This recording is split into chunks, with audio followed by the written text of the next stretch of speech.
Well, hello, and good time zone. And what is up, gamers? Hi, everybody. Welcome in.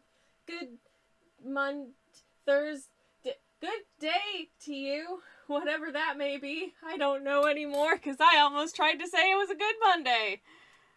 It's not because it isn't good, but because it isn't Monday. Oh no, this is going great. Anyways, hi everybody. How you doing? Welcome on in. Hello. Lovely to see y'all. Lovely to be here. Hope you are having beautiful days. Where's my Oh, for flip's sake, it was working before we started. What's it doing?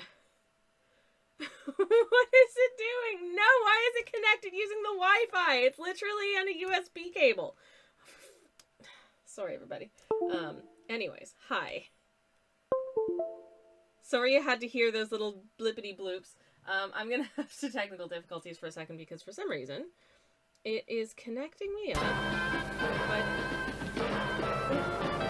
who did that?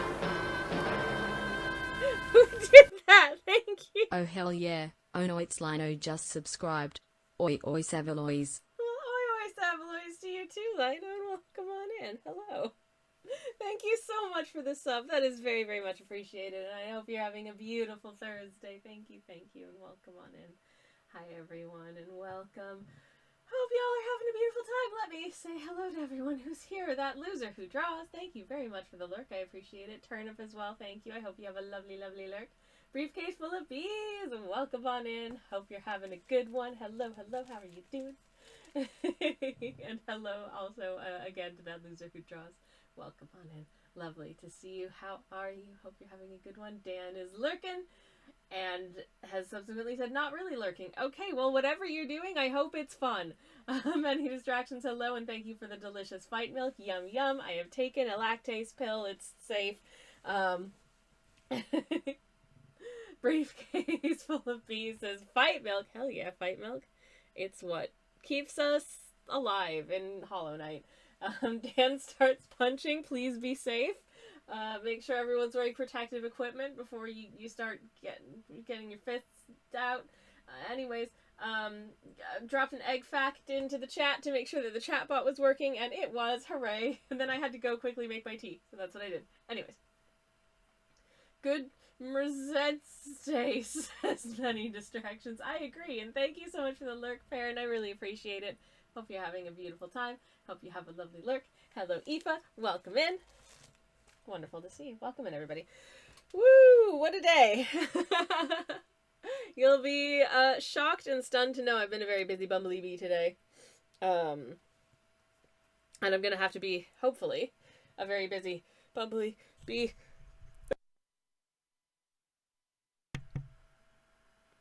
Sorry, that was a sneeze. I figured it would probably be worth muting before sneezing, and I think I caught it. Hopefully I caught it. Anyways. There might be another one brewing. I'll keep an eye on my nose as best as I can without giving myself a headache. Anyways. But so we're still working through the streaming prompt list, as you may or may not be aware. Just the October daily prompt word list situation that we've got going at the moment. There is a problem with the doorbell on the outside of the building I live in, where it just occasionally starts emitting a tone and won't stop, and I don't know how to get it to stop, and it's doing it right now, and I can hear it just in like my peripheral hearing. Oh my god, it's deeply annoying. I hope it's not. I don't think it's loud enough to come through on the mic, so hopefully it's not bothering y'all. But if it is bothering y'all, I'll try and fudge a way of getting some background music off of Epidemic into the background of the stream. But anyways, that's always a dicey situation for me because I can't hear the stream music when there's music on stream, so it's a little weird. But anyways, Aoife says, if I tried to hold 300 million eggs, I would also immediately release them. You know what? Same. Honestly, my arms aren't that big. I guess it depends on the size of the eggs, but that would be a very difficult. I'm imagining me just holding like hen's eggs or something. I feel like that would be a few too many. Maybe if you had a really big basket. But you'd have to have a really big basket. like a really big basket. Anyways, it's one of my favorite facts about the ocean sunfish, that because the sunfish are so large when they are full sized and so teeny tiny when they're babies. They're like this. They're like this when they're little babies, and when they're grown ups, they can grow up to like 4 meters long. So that's an impressive growth. I think you'll agree. Anyways, so yeah, today's word is luck. And I tried to think of what are sort of signs and symbols of, and bringers of good luck. And one of the things that I thought of was the tanuki, which is this creature, also known as the Japanese raccoon dog, in its like folkloric form. It is an interesting, mischievous creature that can bring good luck, and you'll see sort of throughout sort of parts of Japan, you'll see like statues of them, but in their legendary folklore creature form, and not their like actual animal that exists in the real world form. They are known for having very prominent, a certain sort of, how shall I say, balls.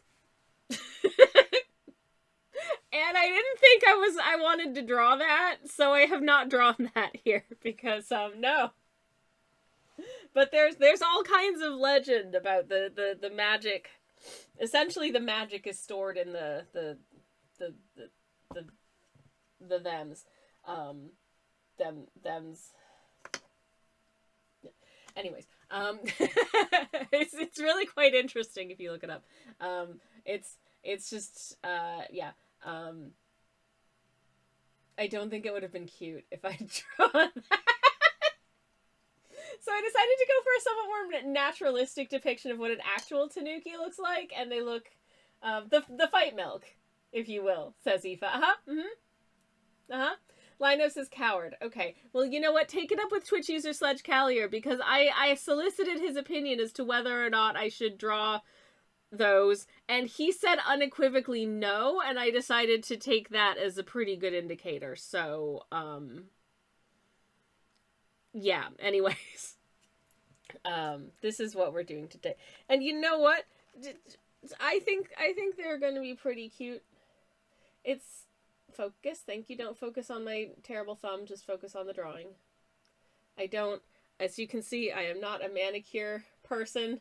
I bite. Anyways, don't look at my hands, look at my artworks. But this is our little guy. So today, instead of lax books, I could say lax balls. I mean, yes, that is technically true. So, anyways, I have a sketch for tomorrow's artwork. I'm not going to be around to do tomorrow's artwork tomorrow, so I'm going to have to try and speed run it today. The artwork I did is this sketch. This sketch is a verb, because the word for tomorrow is inspire. And I tried to think of like, I don't know, like sort of abstract things that go with the word inspire. And then I was like, actually, you know what? No. I'm just going to draw what I've been really inspired by lately. And lately I've just been really inspired to draw birds. I just really want to draw birds. So this is a piping plover on the shores of Lake Ontario. And that's tomorrow's artwork. So that's hopefully what we're going to speed run today, these two pieces. And then I got real stupid and did like a whole background for tomorrow's. There is a whole like market, and there's buntings, and I did too much. The word is rain, and they're holding a brawly, and they're doing some shopping in the rain. So hopefully the outdoor market isn't as busy for them. And you know what? I love that for them. So yeah, good. Anyways, burbs! Burbs says Betty Distractions. Hell yeah, burp. I love a burp situation. I've been very, I don't know. It's like I hit my late 30s, early 40s, and just suddenly my brain went, you want to draw birds all the time? Every time you see a bird is the best thing to happen to you, and it's true. It's true. Like, there are other parts of the world that I would like to visit. Largely, I will be just staring in awe at any birds I see. It's like the most common bird in the country, and I'll be like, Look at it! Because I do that here now. I see magpies and I'm like, hello, Mr. Magpie. And my neighborhood is full of magpies, and every single time I see one, I'm like, oh, hello, Mr. Magpie. I see a wagtail, and like my entire week has been made. Like, Burb's good. Anyways, uh, anyways, Eva says, so the practice here on Twitch is to call birds Burbs. Led me to believe that the movie, The Burbs, with Tom Hanks is about birds. Oh, I don't know what it is about, but I wish it was about burbs. As in burbs with their little feet. I assume it's about the suburbs, which would stand to reason. It's about the suburbs, yeah. Less exciting to me because that's where I grew up. And it was a very annoying place to be, the suburbs. It's a convenient location to be resident in, I suppose, for many reasons, but also, man, pain in the backside if you don't drive. I'm going to be using sepia for this, because I think it'd be nice. So, anyways, right. Son of Ariat, hello, welcome in. Lovely to see you. Has a question for the chat. They say, what is the difference between a person who raises the dead and a charming vampire? One is a necromancer, and the other is a neck-romancer. That is... Thank you. Thank you.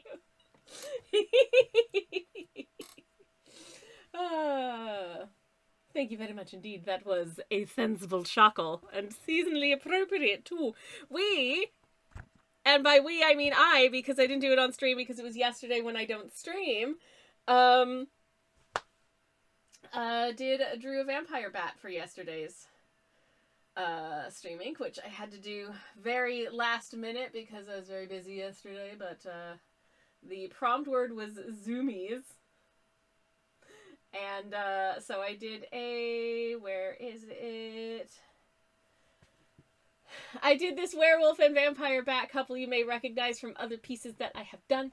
And the werewolf is zippity zooming around, and the vampire has gone into bat form to fly about for boyfriend enrichment purposes. Tee tee. And having a lovely time. I don't know. I really like this artwork. I have a tendency, I think a lot of artists feel this, when you make something and you're really fond of it, it tends to be like the least popular thing that you do. And this doesn't seem to be hitting with a lot of people, and I'm like, aw, this is my favorite, this is my baby. I did the trees a little bit differently stylistically, and I really like the way that they turned out. I thought that the stars looked cute. And I thought that our little guys were cute, but it's fine. I love all my art children equally. Except for that one I don't care for. Anyways. Theo, hi, welcome in. Welcome. Can confirm, yes it is. I don't know if you know anything about the folklore of the Japanese tanuki, but they are known for having prominent those, and those have magical powers, and they can shapeshift and do all kinds of magical stuff with them. Like, I read one account of a tanuki who disguised themselves as a shopkeeper, and they formed a shop out of their spheres. As you do. Anyways. The flying puffer fish says many distractions. Oh my goodness. Okay. Gonna start painting this bad boy. Because if I don't, it's never gonna get done. And I need to get it done because I have self-imposed timelines for this festival. And I really... Obviously, the world isn't going to end if I don't get all the pieces done. It's happened before where... I should do this away from the microphone so you're not hearing all of the horrible sort of, like, wet splashing noises of me shaking up this masking fluid. This is masking fluid, by the way, that you're hearing. And I need it for masking purposes. Okay. Hello, how's it going? I am perfectly good at switching tasks and paying attention to the right things at the right times. How is the masking fluid working? Do I seem normal? Anyways, every time I see masking fluid, I just think, ah, yes, pretend to be normal juice. Anyways. Okay. So I'm gonna do, I want this to be a fairly, like, speedy, sketchy. I notice I'm doing a lot of forest backgrounds this month, which is fine. I'm gonna try and inject a little bit of variety into that for the next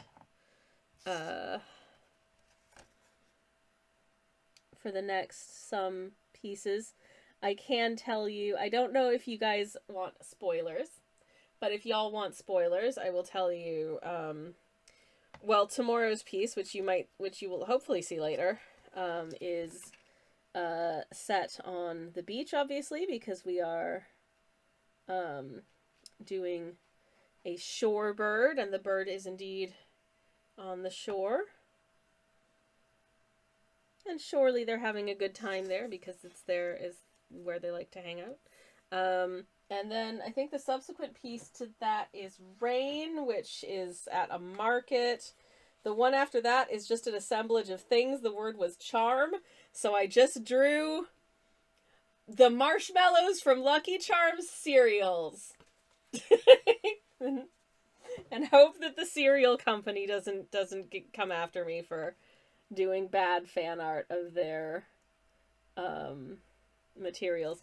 I was really struggling with what to do for charm, because I was like, well, I could do the spell charm person from Dungeon Dragon. But or I could do, like, the charms from Hollow Knight, but I did a ton of Hollow Knight fan art earlier this year, so I kind of wanted to do something different.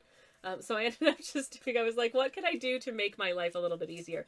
And I ended up deciding to just do the just the marshmallows from Lucky Charms cereal.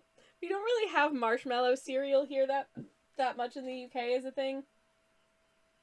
And it makes me feel a little sad, because I am an enjoyer of the marshmallow cereals.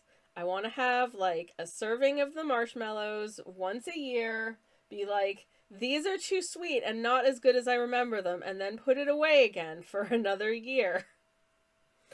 And it's probably for the best that I can't do that, because they're super unhealthy and, to be honest, not as good as you remember. But, you know, sometimes I need to remind myself in order to know that. That's the difference. Anyways, many distractions as forests are nice. I'm glad you approve. I find forests to be A, nice, but B, also, like, a fairly straightforward background to do most of the time. Like, it's fairly quick and easy to establish, okay, I'm just gonna draw a bunch of trees or a bunch of tree trunks and you're in a forest, you know, add in some ferns or some shrubs, some little mushrooms if you want to. Boom, you're done. Good.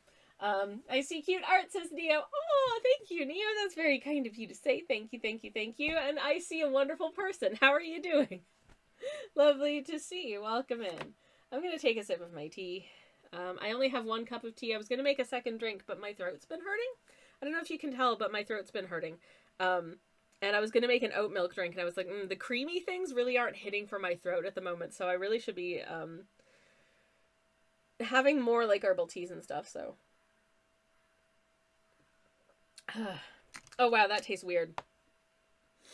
I also used mouthwash right before the stream because, I don't know. It's one of those things where, like, as much as, like, you know, well, I brushed my teeth at the normal time of day, sometimes you get partway through the day and you're like, man, I feel like I want to do my teeth again, but I probably shouldn't brush my teeth again, because I don't think you are supposed to do it too many times in a day. So I'll just mouthwash. So I just mouthwashed. And yeah, now my mouth tastes really strongly of mint alcohol, and I can't really taste my teeth. Mmm. Ah. Neo says, you know protons, electrons, and neutrons. Oh my gosh! Thank you for reminding me. That was the other thing that I thought of when I saw the charm prompt was the charm quark type.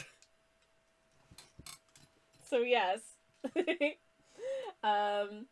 Dan says, if the Lucky Charms people see that, then it'll be cheerio to your streaming career. Oh no! Neo says, that's what I wanted to say, charm quarks. Yes! I also had no idea how to represent that as an artwork. So, yeah, many distractions says overbrushing can apparently cause issues. I think I think there's a mild abrasive in toothpaste. So it's enough if you do it like twice a day to, you know, clean the things off your teeth. But if you're doing it super aggressively, like 5 times a day, I think it can cause like issues like I think I remember hearing like prematurely receding gums potentially if you do it too much. I don't know. Anyways, I need a new toothbrush. And they keep not having the toothbrush I like in the shop, so I keep not getting one. Because my toothbrush is getting a little bit worn out. I know that having a toothbrush that's not the best is not going to give you the best clean. So, you know, anyways. I just hadn't expected you to casually know quantum physics. Neo, I will tell you right now, I know very little about quantum physics. I love the, like, categorical names applied to quarks. I think it's very fun. Because there is a quark called the charm quark. That's cute. There's also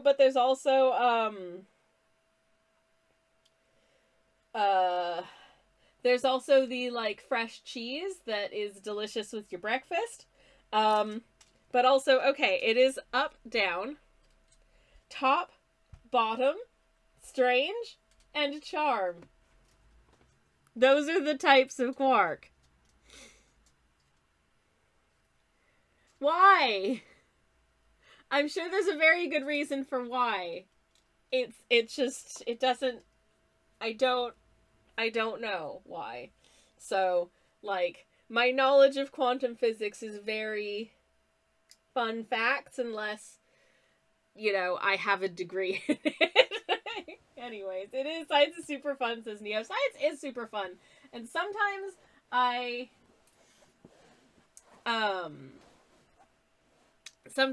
wish that I had pursued more of it in sort of a formal education setting, but on the other hand, I don't think I would have wanted to go into the sciences as a career. Neo says, because they wanted more love for switches, so they called them charm. Well, if that's implying that switches are charming, then hey, I'm happy with that. That's really sweet. Okay. Alright, okay. Okay, and alright. I have decanted some ink. Today's color is sepia. For now. And I'm just gonna start as I sometimes like to do, with just a nice sort of pre-moisten of the whole canvas, just slap down a soft background color. Then we let that dry down and start adding actual details. Is this piece going to be good? I hope so. I hope I can do justice to the little tanuki. They're very cute. Also known as the Japanese raccoon dog. Also known as a bringer of good luck. So, hoping to tap into that myself. Of course, it's interesting that we have, in the streaming prompt list, we have the word luck, and we also have the word charm.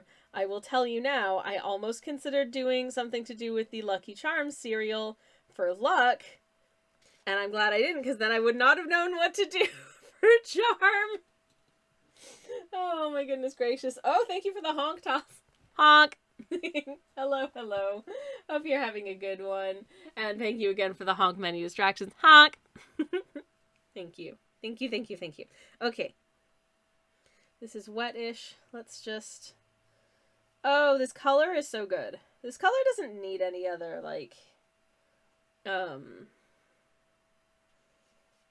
Attention, any other Twitch user stuff. Sammy Oh, hello. Kelch. shoppers. Oh, hello! Hello, Raiders. Welcome on in. Let me just very speedily finish getting this paint down so it doesn't go streaky and weird. And then I will greet you properly. Hello. Struble! Struble, how was your stream? How was your stream? I hope you had fun. I hope it was a nice time. I hope you got up to some shenanigans and did some cool stuff. It's wonderful to see you all. Welcome on in. Hello. We're painting a tanuki today because, of course. This is a not unusual thing to happen on stream. Okay. We have a background. It's brown. That'll dry down. It's all fine. Anyway, hello. So, allow me to greet everyone who is here. Hello, Sturble. Hello, Elov. Lovely to see you as well. Welcome on in. Hello, Grace. Hello. Welcome. Hope you're having a beautiful day. And hello also to Ruby. Welcome in. Hello, friends. Hello, Rathmore. Hello, Crayon. Lovely to see you. Welcome on in. Friends, hi. Struble says, darling. A little shorter today, but yes, I have class and so I couldn't go on no longer. It might have been about to chaos, but I had to finish off. Well, hello, everybody, and welcome on in. And it's lovely to see you. Thank you so much for the raid, Struble. I really appreciate it. If you are not following Struble, here is a shout out to them.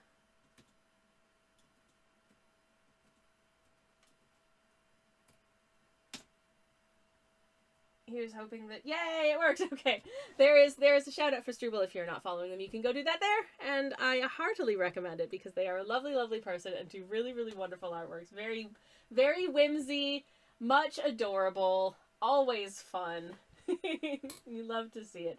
And as always, we are a tax optional stream here, so if you do have any art tax you would like to contribute, you are more than welcome to whisper a link in my direction, and I would very much love to share it with the class. But of course, if you are not feeling so inclined, that is quite all right too.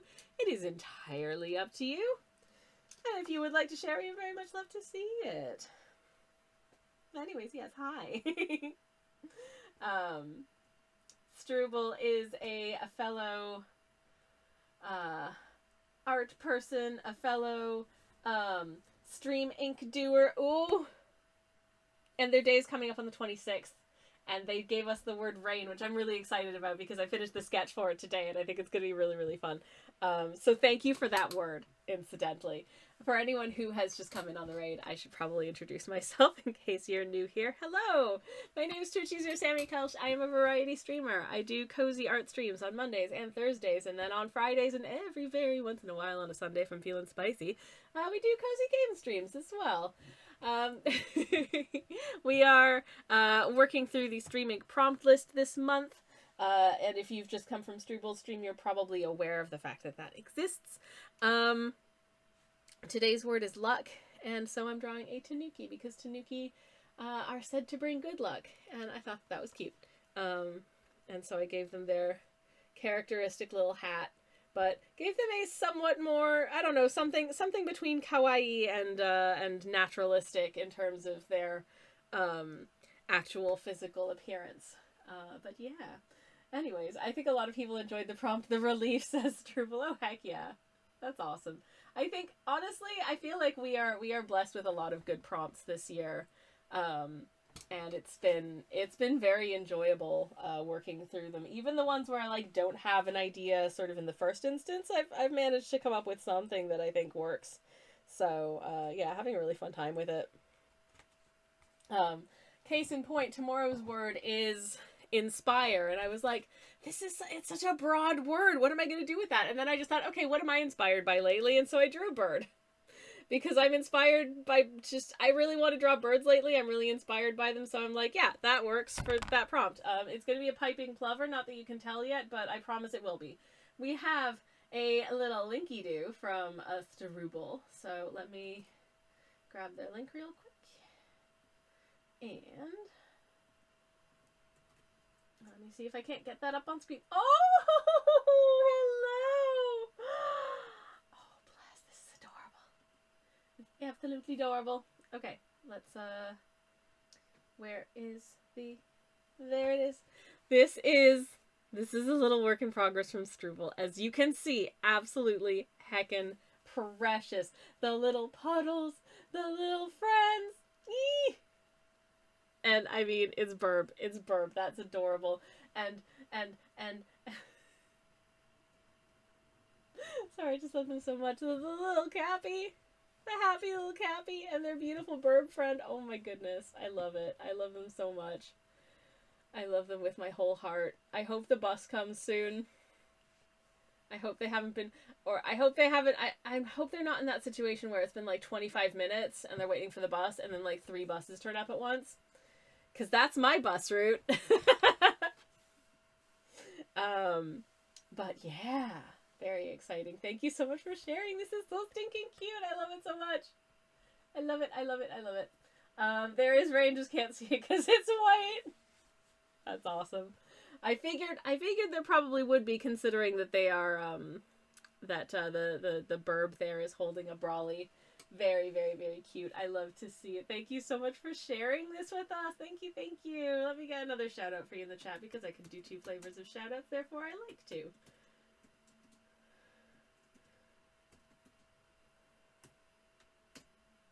Went quiet there for a second to make sure that I spelled your username correctly, of course. But thank you so much again for the raid. I really appreciate it. As this, how dry is this? It's still pretty wet. Okay. I'm just gonna let that hang for a minute. Actually, you know what? While this is fully drying down, because we really want it to be more or less fully dried down before we take off the masking fluid, otherwise it is liable to tear potentially, and tearing is not what you want. Also, I love when you do these like really light washes of ink. You get some really nice textures on the page, and I just think it looks really satisfying. So there's that as well. Focus. Thank you. I don't know why. I oftentimes find that I have to like get my hand into the shot to get it to actually focus, which yeah. I'll finish it on Saturday, so and so we wait. Hell yeah. That's awesome. It's so cute. I love it. Thank you for sharing. So I'm gonna, at the very least, do some masking for this, because I think I want a masking fluid this one as well. I hadn't decided what color to do this in, because it's you've got, you know, sort of like beige sand color for the shore, you've got water, and then you've got sky. So I think I'm gonna just compromise and do like an indigo, like a muted blue. I think that'll be the best, easiest way to do it. And we'll just, I mean, all of the pieces I'm doing this year are a color, so it's fine. Not sure how I'm gonna do, I'm not sure what color I'm gonna do for the cereal marshmallows. I feel like that's gonna be a little bit weird. Oh yeah, for anyone who's just come in, we did look at a subsequent artwork for a sketch that I did for the prompt charm, which is coming up in a few days. And what I ended up deciding on doing for that one was Lucky Charms cereal marshmallows, because why not? Anyways, alright, Struble says, okay, I need to de-stream and get snacked because I have class at 6. Oh my goodness, well don't let us keep you in that case. Have a wonderful post-stream recovery period. Have a wonderful evening, and thank you so much again for the raid and entrusting me with your wonderful people. I really appreciate it. Thank you so much. Okay, I'm gonna pop some masking fluid onto this little plover here.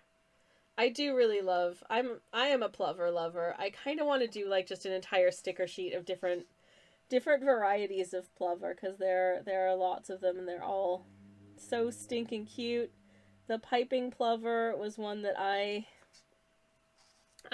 did used to periodically see on sort of the lake shores nearest to where I lived growing up. So they are a favorite of mine. I actually just started following the Ontario Plovers account on Instagram, who post who post updates about the local plover population and their population recovery efforts, because their numbers are not, they're not terrible, but they're not fantastic. And so there are good people from the sort of bird conservation organizations in Canada working to help with recovery there, which I love to see and is really important and very special to me, and I'm very grateful to those people for doing their good work. Anyways, I need to report that one of the posts that I saw on their Instagram account was I believe that the plover chick's name was, I want to say Pebble. I think it was something like Pebble. But they were like, yep, Pebble has returned to the shores where she was hatched last year when she was born to Han and Chewie. Her parents are Han and Chewie. Now, I knew that those two were close in the movies, but I didn't realize that they were so close that one of them actually, like, laid eggs about it. But apparently. Anyways, hello Indigo, welcome in. How are you doing? It's very lovely to see you. Welcome on in. Dan says, Mr. Plover Plover. I love it. I seem to have distressed Tals, and I'm very sorry. I'm very sorry. But if it makes you feel any better, the birds are adorable. Hold on. Let me show you the birds of whence I speak, because they are really adorable.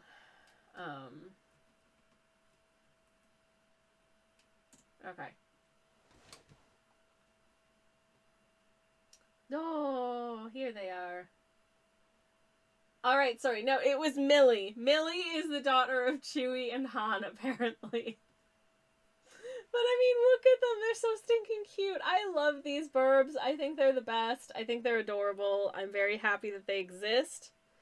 And I'm very happy that there are good people with, you know, ornithological expertise who are working to support their, the local shorebird population.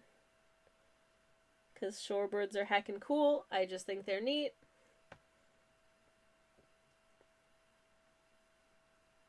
Very much a silly interest of mine. Anyways, definitely in favor of more plovers, says Tals. Hell yeah.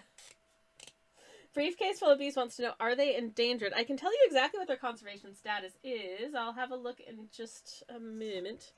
I don't think they're... I'm not sure if they're technically endangered or sort of in the vicinity. But I can tell you exactly where they are by looking it up on Wikipedia, which will tell me. They are nearly threatened. So, they're not quite threatened, but they are, like, the lowest level of at risk. And so it is good that there is a concerted effort to make their population a little bit more stable. But yeah, there are other plovers elsewhere in the world that are definitely, I think, at greater risk. I know the New Zealand shore plover is very tiny in number. There are very, very few of them, I believe. I can probably tell you exactly how many. I don't know if I should be doing all of this looking upping while I'm streaming, but unfortunately I have tapped into a very special interest of mine. I should paint a shore plover at some point as well. They are so stinking cute. Oh, their population is roughly 250, incidentally. So yeah, they are very rare. Um, and their status is indeed endangered. So I like to do things to support burbs. maybe I should do a plover sticker sheet, and then just like donate proceeds from it to uh like bird recovery in various places. I think that would be nice. Um I do have a sticker and a print of kakapo on my shop, and oh, that's not it. Just exclamation mark kakapo. That's not going to bring up my shop. There we go.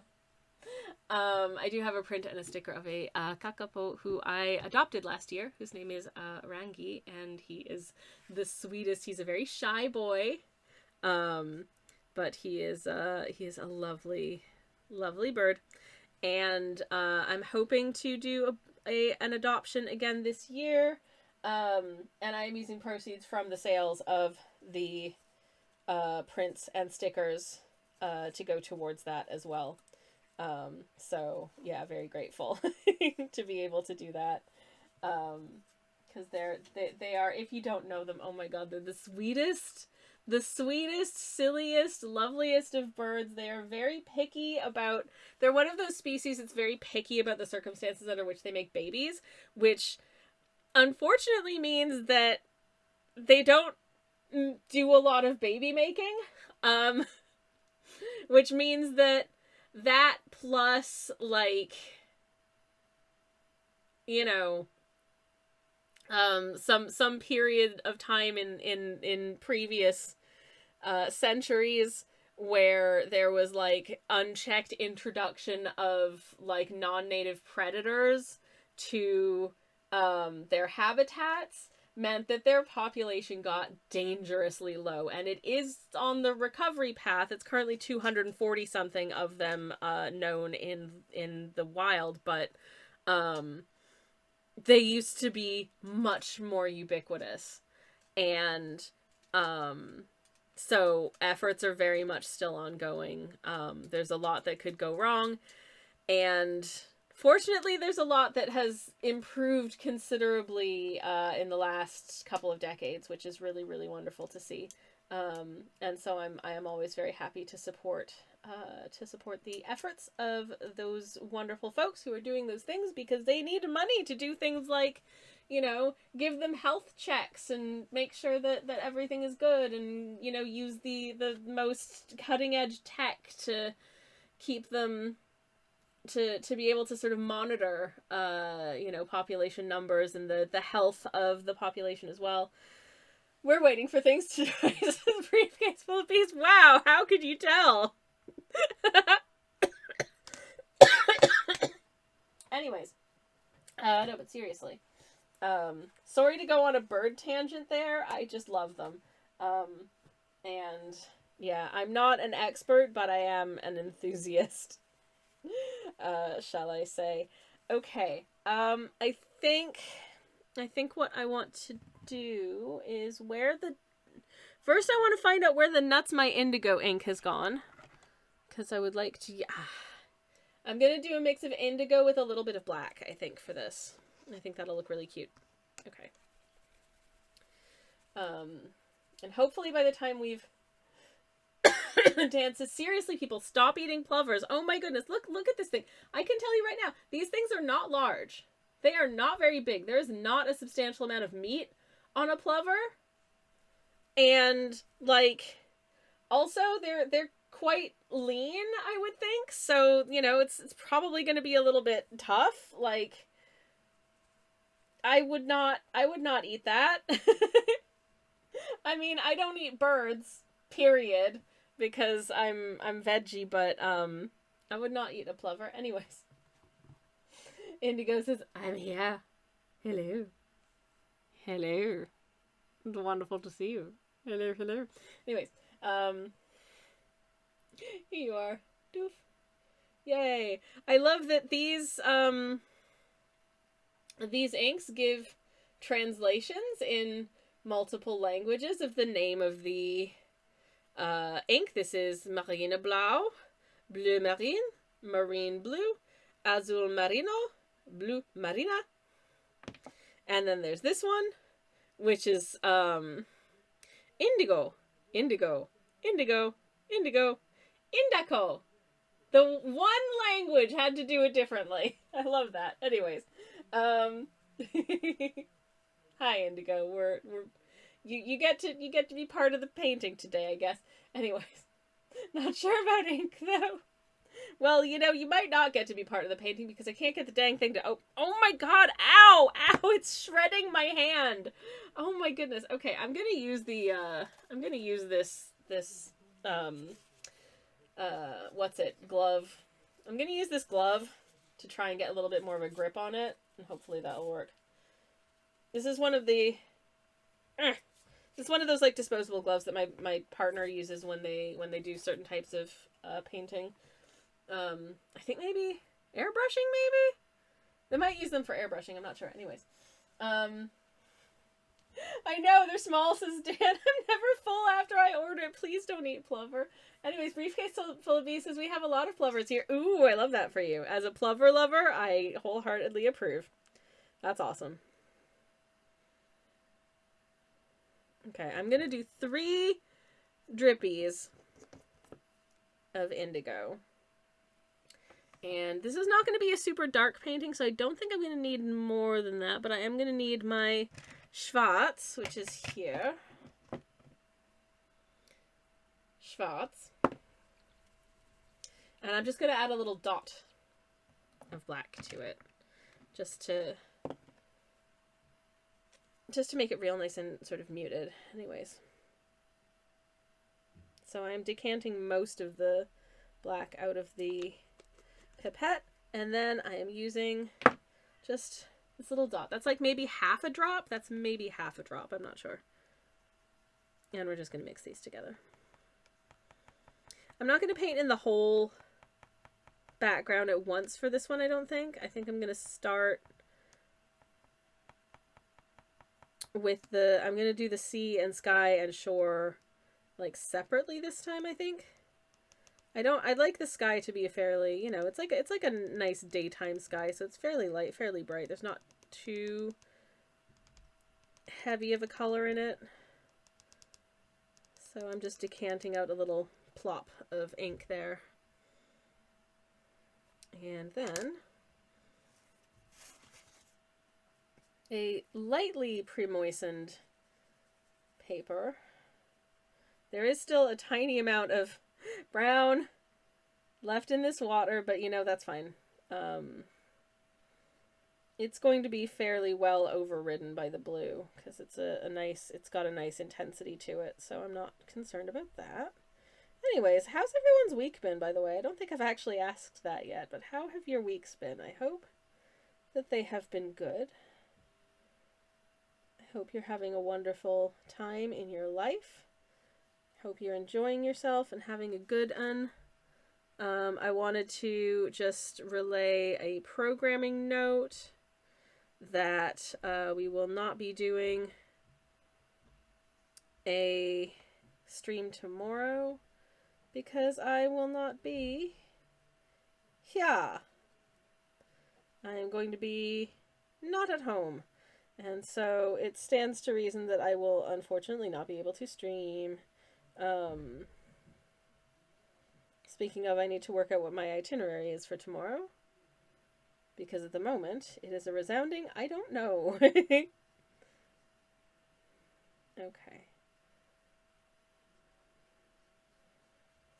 Oh, it's you know what, this color is giving kind of a stormy sky situation, which I'm kind of digging.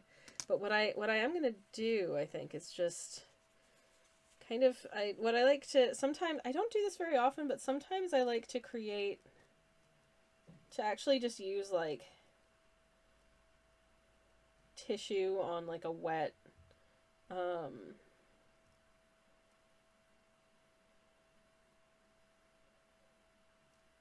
a very wet bit of paper and just sort of blot in clouds that way.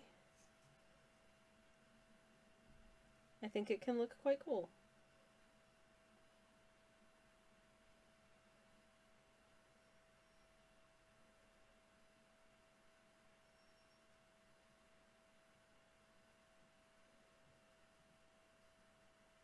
There we go. Except this one cloud that I've decided I feel like looks a little bit too big, so I'm going to just paint some of it back over.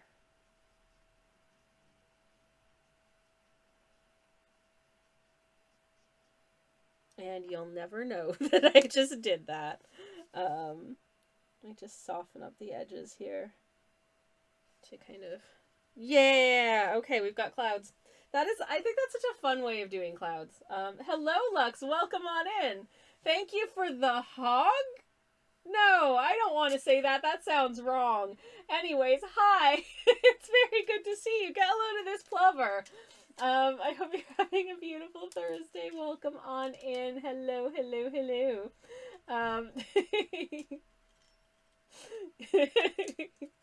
Anyways, speaking of apropos of nothing, here's my tanuki, and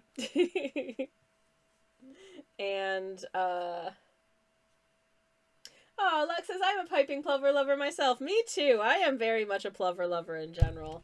I was saying to chat earlier that I honestly kind of want to do just an entire like thing of just like an assemblage of plovers I think are cute. Just do a bunch of them. There's the piping plover, of course. The crab plover is hecking amazing. The shore plover is beautiful. I could do a load of plovers. That would be super fun. Anyways. But yeah, I have happy memories of seeing the occasional piping plover dooting around on the shores of lakes within driving distance of my family home, so...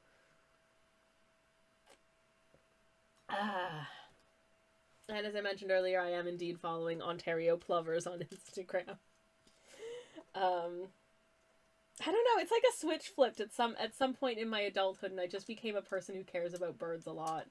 I don't know, because it's not a lifelong thing for me. I used to be not ambivalent towards, but not as interested in birds. Certainly not as interested in birds as like an art subject, but now I'm just like, yeah, you know what? You give me the prompt word inspire, I'm going to draw what inspires me, and what inspires me is burb. So here we are. Anyways. Plap. Okay. So I'm just getting the masking fluid off of this little tanuki. And, I don't know, am I gonna get, okay, like, real talk, guys, am I gonna get banned from Instagram if I mention any tanuki folklore in my description of them when I post this artwork to my socials? Because I genuinely don't know, because it is the actual folklore, but it does get a little bit, the magic is stored in their balls. Anyways, that's just their story. Indigo says, I'm also a big fan of plumbers. My favorite one is Mario.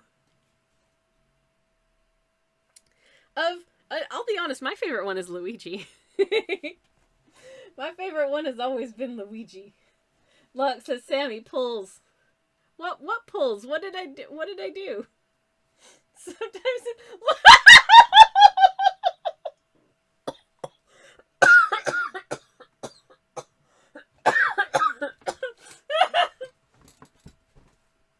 oh my god! But also good for you.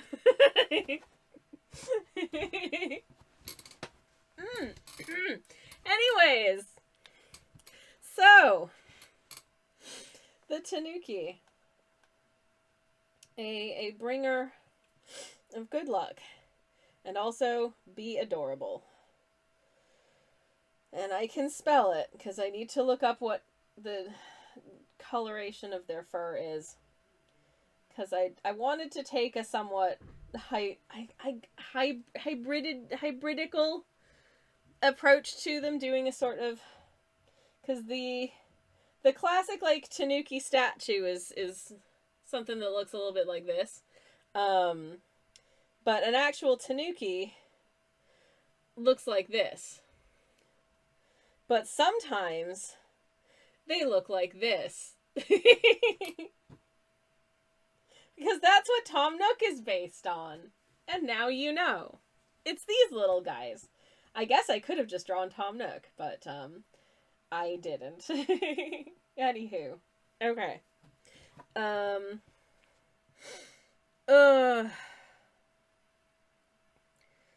Okay. I think what I'm gonna do to try and capture the vibe of their, like, fur situation is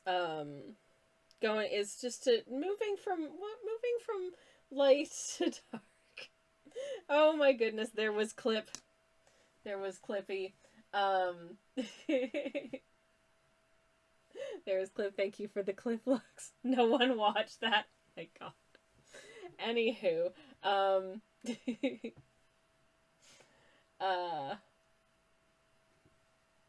Theo says, and sometimes they're like, oh no, TOS.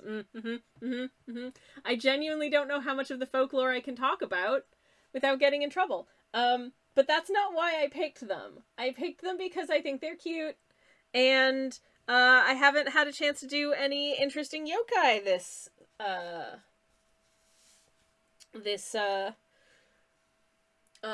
streaming.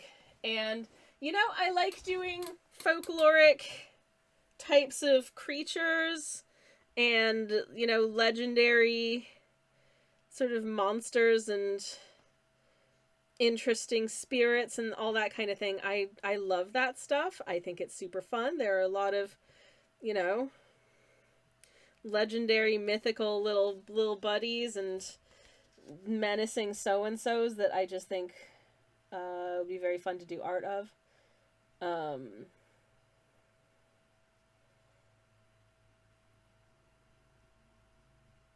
And when the word luck came up, I was like, oh yeah, okay, I can, you know, of course there are yokai who are bringers of luck. What can I do? And I'm like, oh, the tanuki. Tanuki's iconic. They have all those adorable tanuki statues and stuff in Japan. And then I was like, oh, but wait, I can't just draw one of those, because it is not safe for work. At least not outside of Japan, I suppose.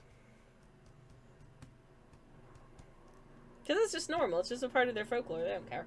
But if you don't know it's a part of their folklore, you're just like, hello? And I don't want to get in trouble. So, anyways. And Studio Ghibli made a super normal movie about them. Studio Ghibli is good anyways. What was I gonna say? Chat, do you remember what I was gonna say? No, you don't, because I haven't said it yet, so you don't know it. But no. Creatures from the folklore. I mean, I think most people probably know that one of my favorite is Umibozu when it comes to yokai, who are the big sort of giant looking shadowy dudes with big glowing eyes that emerge from the sea and then cause you to wreck your ship. I wrote a short story about one, actually. But, of course, because it was me, it wasn't that they were menacing, they were just misunderstood, because, again, it's me. And, I don't know, I think there are different ways and different reasons that people engage with, like, monsters and creatures, and, I tend to, my focus and interest in, like, monsters and creatures, and especially, like, scary monsters and scary creatures, is, kind of the relatability of them, as feeling like people are weirded out by you for, you know, superficial reasons, and, you know, but maybe they're just misunderstood. Maybe they're just trying their best and can't really communicate that to people in a way that they'll understand and be cool about. And, you know, that kind of thing I just find really sort of, I don't know, for some for some reason, that kind of narrative really appeals to me on a personal level. I don't know why that could be. Anyways, probably purely coincidence. But then some people like, sort of like monster-y, creature-y narratives because they're interested in sort of exploring like the, like the monstrous is like a reflection of, like humanity's own capacity to be monstrous, and they enjoy exploring that as sort of a theme. And then other people just want to have relations with the monster. They just want to, yep. All of these approaches are all different, but they're all valid. So I was looking at buying a shirt that had a print of rosy maple moths on it, and the description. Okay, I need to find this for you because the description was fantastic. So let me just, if I can, yes, rosy maple. It is saved in my,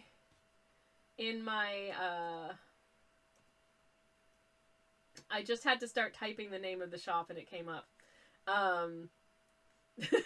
Okay, I'll bring up the website so you can see the description of this shirt. Also, this shirt is adorable, and I really want one. Do I need new clothes? No, but this shirt is adorable and I want one. But this is people be like, yeah, I love moths, and then talk about the rosy maple moth or the Luna moth. Real moth fans want to have intercourse with the Mothman. Fake Mothman's shaking my head. You know who wrote that? You know who wrote that caption? It was the Cinnabar Mothman. That's who wrote that caption. The one who's dating the rosy maple Mothman. Oh my gosh. Okay, I was in town for having to do some business the other day, and I was wearing my Mothman pins of the rosy maple Mothman and the Cinnabar Mothman next to each other on my jumper, and I was buying a delicious Danish rhubarb juice from a shop in the center of town, and as well as a little ceramic bowl, because I was like, I don't have any bowls that are sized perfectly for like one serving of yogurt, and they had one there and it was like 3 pounds, and I was like, yes, I'm gonna get it. So I got it.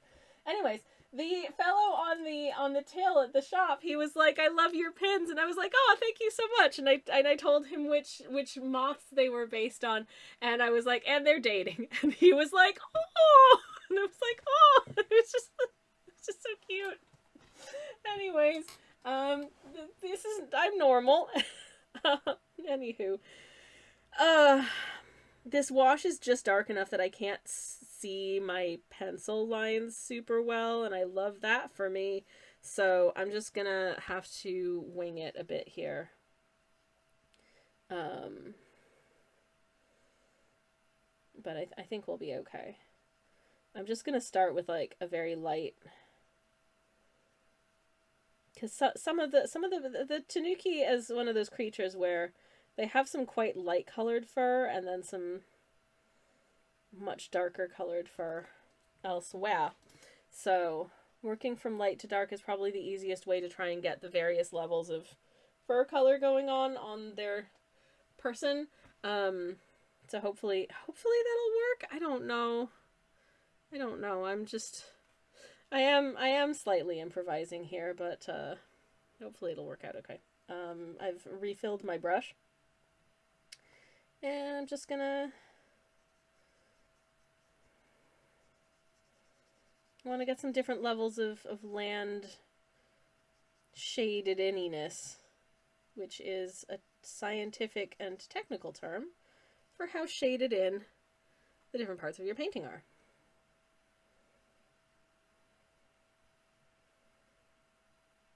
I am an expert. I know how to art real good.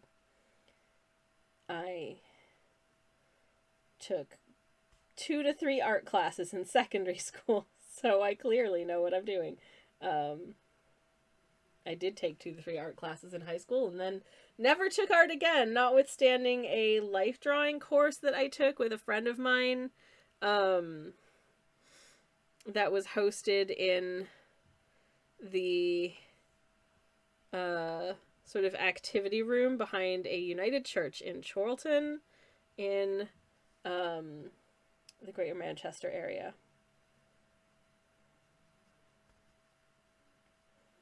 which was a really fun time, actually. I enjoyed doing life drawing. Turns out I enjoy art classes much more when there isn't, like, the pressure of actually having to be good at them. When it's just, this is just for your practice and fun. They're great.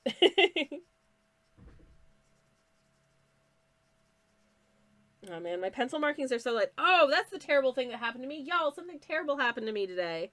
I'm so sad. I'm really quite upset, in fact. My regular pencil has gone for a wander. I lost it somewhere in a reasonably sized pile of things, and I don't know where. And I looked and looked and I couldn't find it, and it is like this long. The itty bitty one has gone missing, and I'm really quite upset about that, because I love using it and I would like to be able to continue to use it until it's completely gone. Do I have a perfectly serviceable replacement? Yes. Does it feel weird sketching with something this long? There's too much back weight on it. I feel like it's affecting my it just feels wrong to hold something this like with this much weight to it in my hand to sketch. I think because you progressively, as my pencil gets shorter, I get used to it sort of progressively becoming lighter and being weighted differently in my hand. Now there's all this excess weight back here that I don't have when the pencil is only this long, because I'm holding it like right at the end anyways. I'm holding it like here. So you could always arrange for a pencil accident, says Theo. No, I feel like I need to arrive at it organically. I can't just try to hasten the process, I don't think. I don't think it'll work.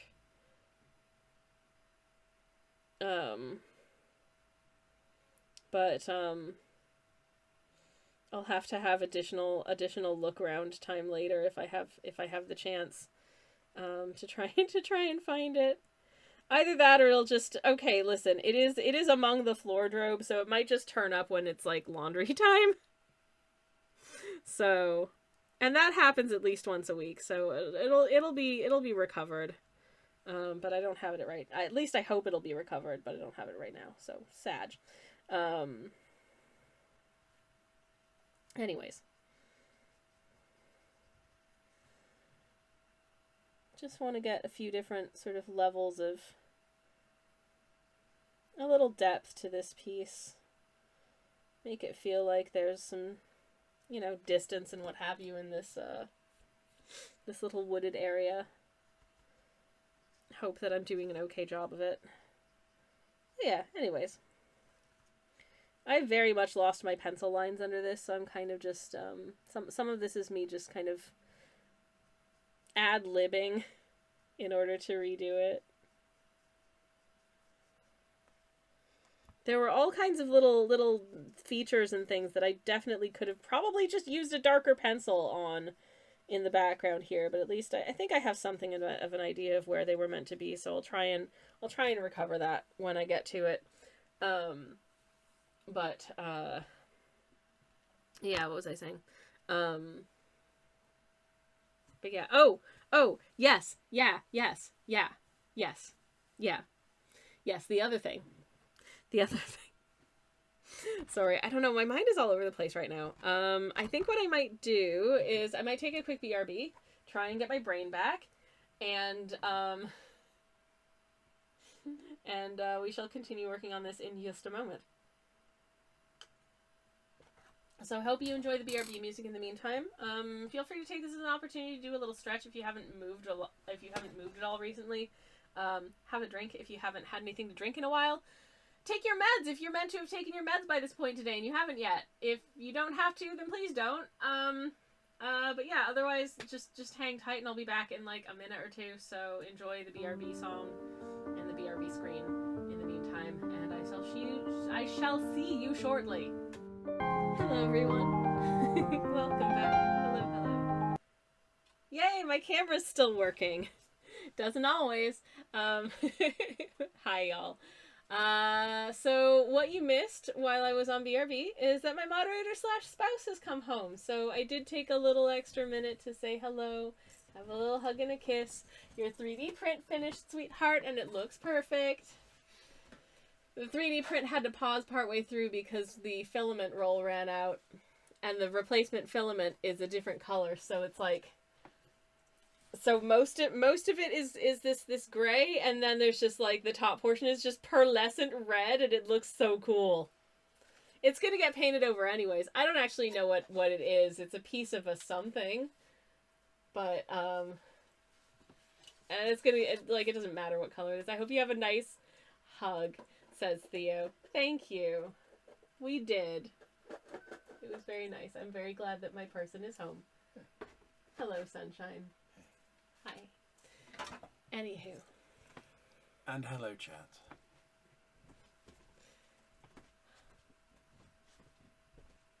Mash, thank you very much for the hydrate. Sorry, I had to take a minute because he has a very handsome voice, and it makes me feel happy to hear it. Thank you so much for the hydrate, Mash. I have taken a sip of my pineapple mint tea. And it's one of those things where I do not feel a strong pineapple flavor from it, but I feel fruity and minty in a way that, I don't know, nothing else hits quite like it. And I love it so much, and it's so delicious, and I'm still really salty that they discontinued it.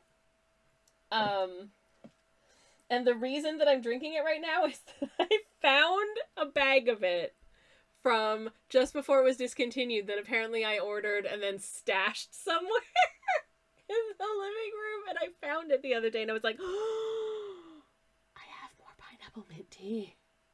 Yay! So I'm drinking it again, and I'm so happy because it's super yummy. But I'm gonna be very, very sad when it's all gone. Very, very sad indeed. Okay. I feel like I should be employing a different brush for this other color that I am also using. So I'm gonna do that.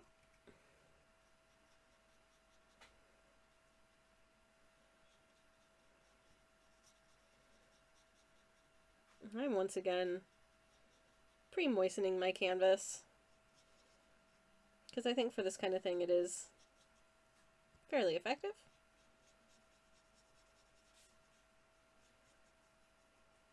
Okay, and I want a slightly darker sort of lake color for this.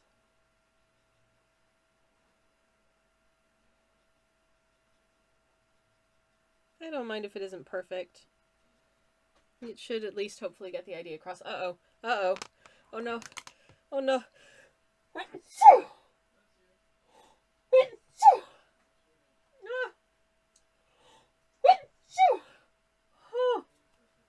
Oh, thank you for the bless you. Thank you for the bless you, sweetheart. I don't know if you could hear what my moderator slash spouse was saying bless you. Thank you for the bless yous in chat as well. Oh, beans. Oh, I hope that's it. I'm so sorry. I was going for the mute button, but it was too late. We was too late, and it was just gonna happen. Thank you so much for the 5 stream steak mash. I very much appreciate it. Thank you, thank you. Please do enjoy your 5 steaks. I hope that they are cooked to perfection and that you are able to enjoy them however you see fit. Perhaps with a nice side of mashed potatoes, or perhaps with a nice side of chips. It's all good. But thank you. Mesh says, Sammy, can you count this streak? 1, 2, 3, 4. That's right. 5. I can't get my whole hand at 5. Anyways, okay, get it together, says Mesh. Listen, I'm trying my best. I'm allergic to being a person, apparently. Anyways, hello, Beth. Welcome in. How are you doing? It is very lovely to see you. Welcome, welcome, and hello. How are you going? And welcome. And I'm sorry for the sneeze. Hello, Beth. Moderator slash spouse also says hello. Bird says to you, yes, this is a piping plover. I'm gonna have to mute the mic because I'm gonna have to blow my nose now, and it will be significantly less cute than any sneeze I may have did.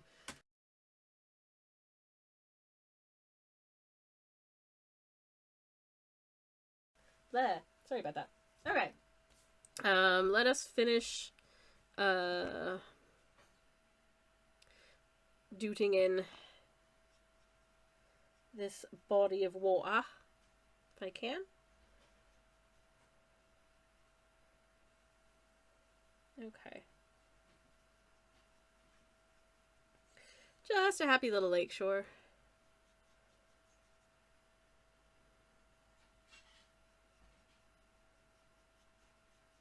Speaking of things that are cute, can I just say, a friend, a cousin of the plover is the dotterel. That's such a heckin' cute bird name. Oh, what sort of bird are you? I'm a dotterel. It just sounds adorable.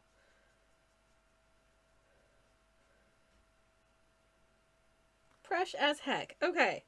Alright. We have some... Oh, is that water level? I'm not sure that water is level. Never mind. Don't look too hard at it first, says Theo. Hell yeah. We are plover lovers in this chat. Okay. Alright, so I've got some plover water, and hopefully this is dried down just enough that I can resume tanuki landscape. That's the name of my band, by the way, Tanuki Landscape.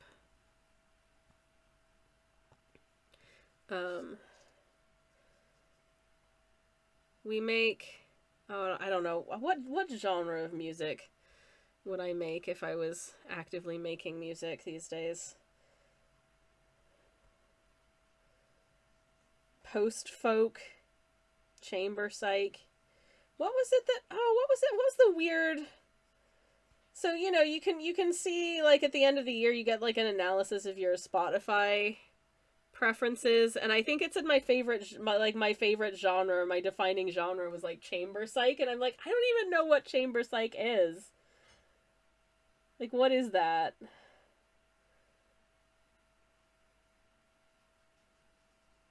I don't know, I can tell you what I've been listening to a lot. Music from I think my top artist of last year was, like, Capcom Sound Team, because I was listening to a lot of Mega Man soundtracks from, like, 1988. Because, you know what? That, like, the soundtracks to the Mega Man that I remember playing from back in the day slapped. But I would not describe that as chamber psych. Chamber psych is probably, like, I don't know. I'm trying to think of things I would describe as chamber psych that would be on a regular playlist of mine. And I genuinely have no freaking idea. I don't know. Anyways. I think you'd do wonderfully at singing ballads from the early 1900s, says Theo. Oh my goodness gracious, how did you know I love a good ballad from the early 1900s? That's very kind. Thank you, thank you, thank you. I don't think my singing voice is up to as much as it used to be, but I did do a piece of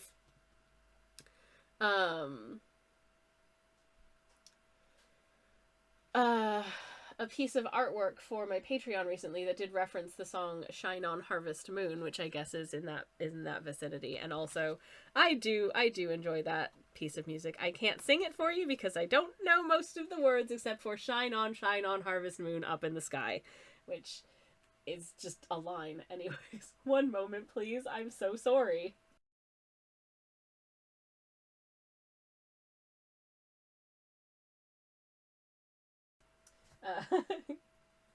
It's as level as the shelf, says Dan. Listen. I need to redo the BRB screen at some point. It is... that shelf is so unlevel, and y'all are never gonna let me live it down. So I should probably redo it. Beth says, I love the obscure genre names out there. I know, right? I know, it's like, I don't know what this is, but it sounds like something I'd enjoy.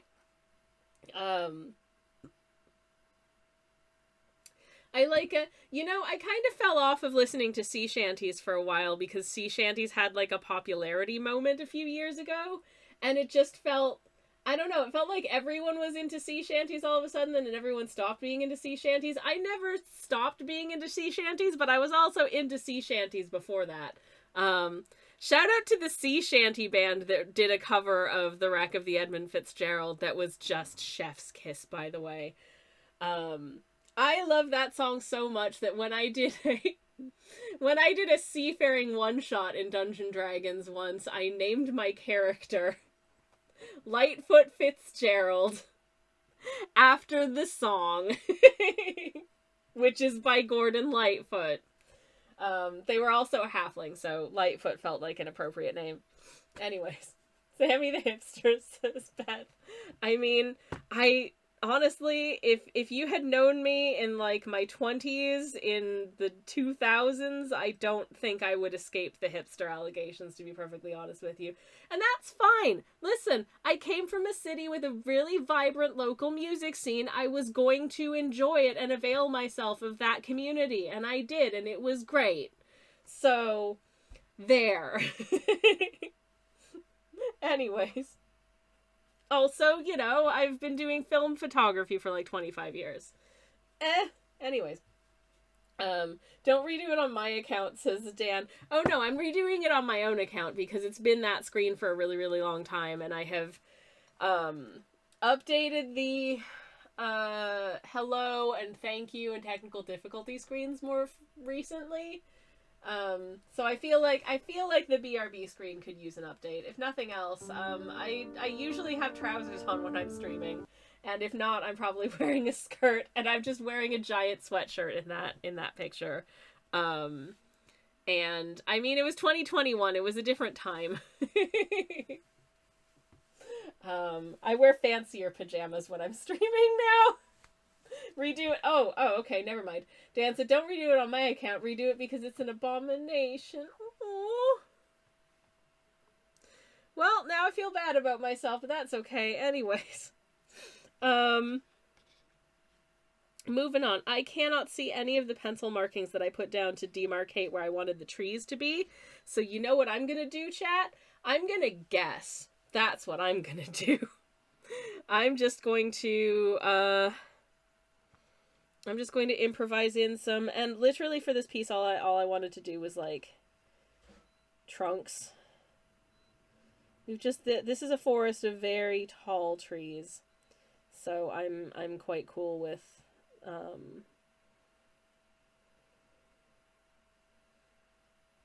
just varying levels of, I think I can see there's a thicker trunk here, so that's fine, I'll leave that for the moment. That one's quite far away, so it's quite faint. Pop another one here, and then I want to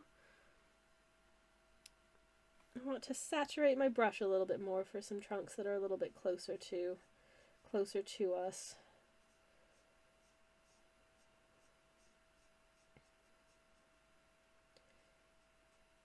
And also to give them a little additional thickness. If they look slightly like ghost trunks, I'm not too concerned about it. That's fine. I'm cool with that.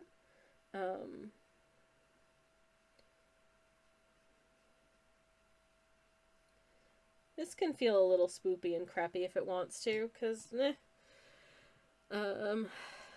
why not?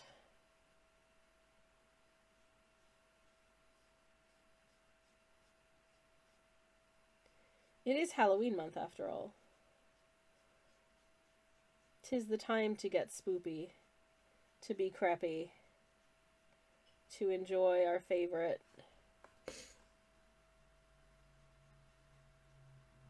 Halloweeny gubbins. I need to mute again. I'm so sorry, chat. I'll be back in just a second. Oh no! Oh no!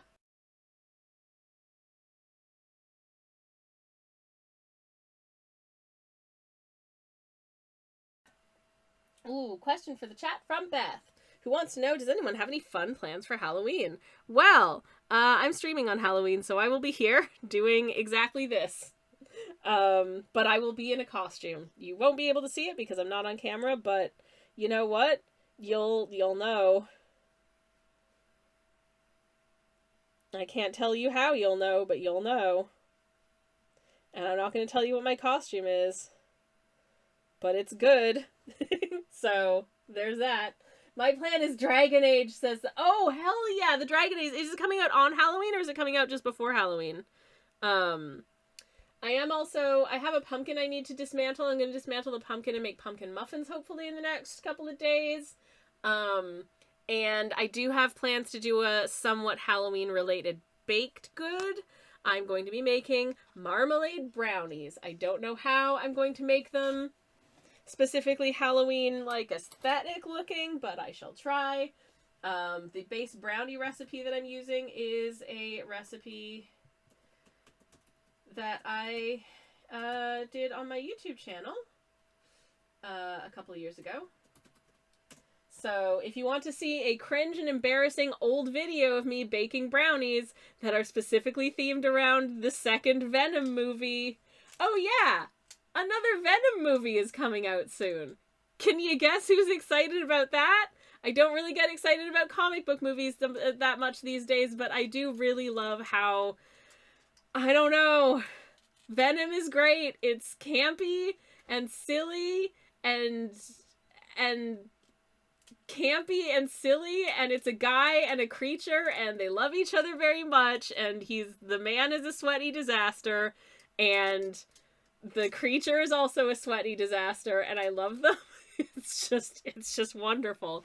And I will fight anyone who says it's a bad movie, because you're very wrong. It's great. You're just watching it wrong, and you probably went into it with incorrect expectations.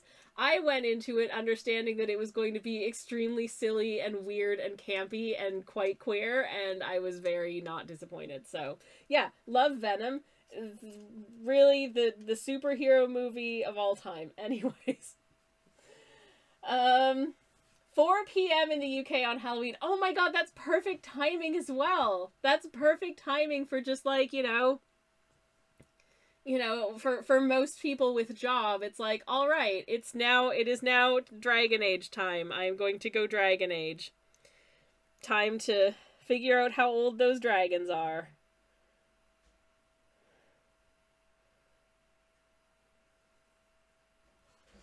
Just adding some additional sort of spindly far away tree trunks here and there. Just to keep it interesting. Because I can see I've got some thicker trunks to paint in as well, so let me grab some more paintage. How thick is it? Ooh, okay. All right, this big trunk, hello trunk.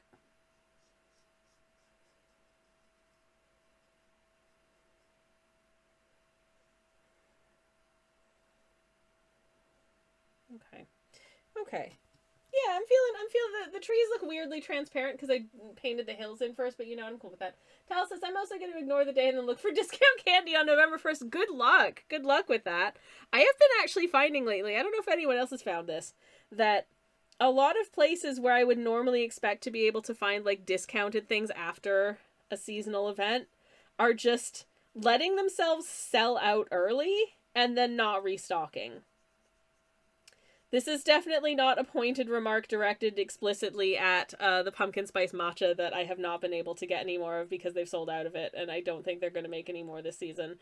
And I'm really sad because I have discovered that it is divinely delicious as an oat milk latte. And I am genuinely kind of sad about that. But oh well.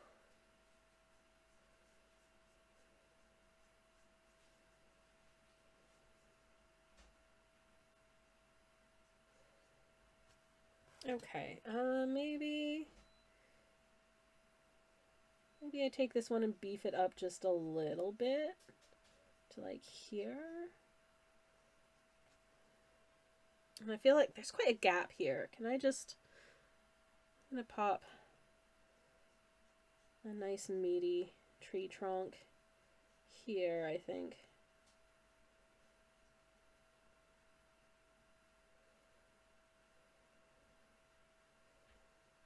I'm trying to be very aware of making sure that the area is covered, but also because I've got this little guy in the foreground, I also want to make sure that I haven't accidentally created any like tangents near them, because that would look weird. But good luck in your search for discounted sweets, for sure, for sure. I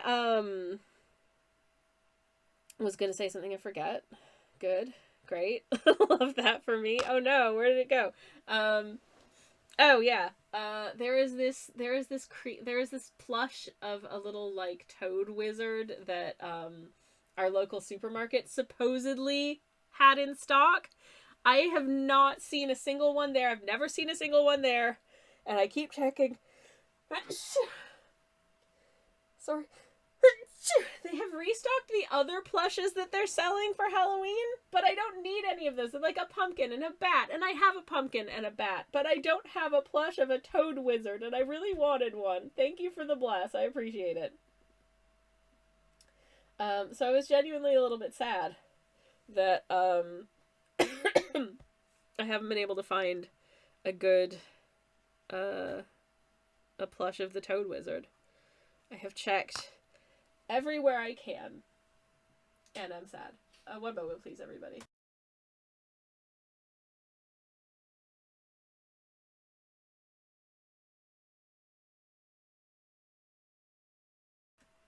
Okay, the speed run continueth. It's really, I don't know if it's warm in here, or I'm just nervous, because I really would like to finish both of these paintings tonight, but woof, I am a little bit warm now.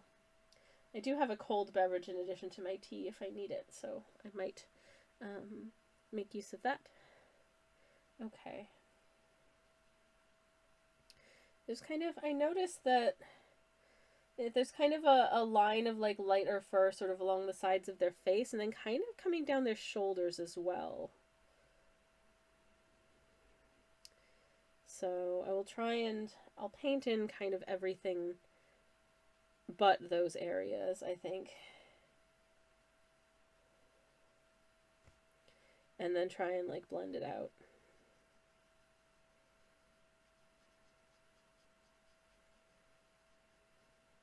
I am, as always, very aware of not like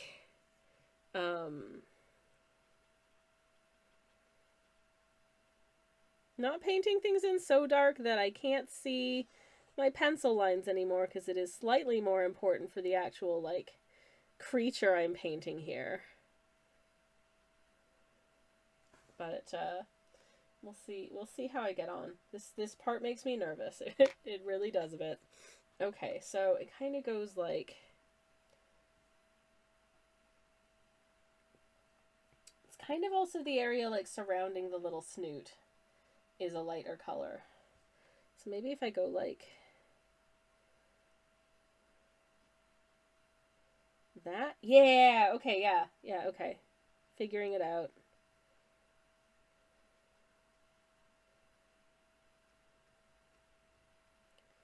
We're figuring it out. Okay, cool. And then also from here, sort of up into the ears, is also darker colors. Okay. Oh no, cute!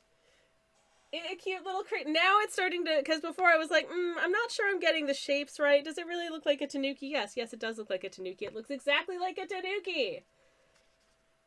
Now it looks like a tanuki.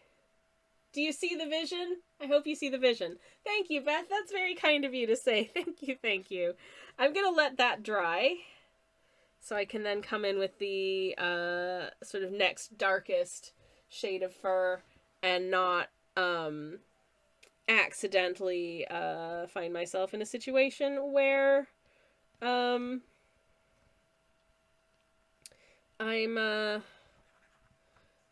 letting the color bleed into parts where the color doesn't belong. So, right. At least that foresty background is really nice and easy to do, which I love a good nice and easy background. I really do. Obviously, I'm gonna add in some more details to it, like some tufts of foliage and the like, but for the most part is good enough. Is done. Okay.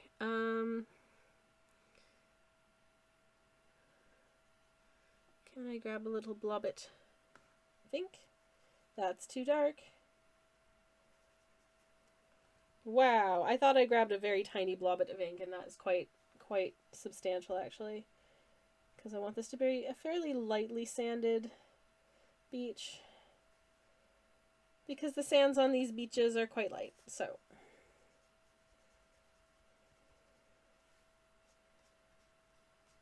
I can kind of move some of this around.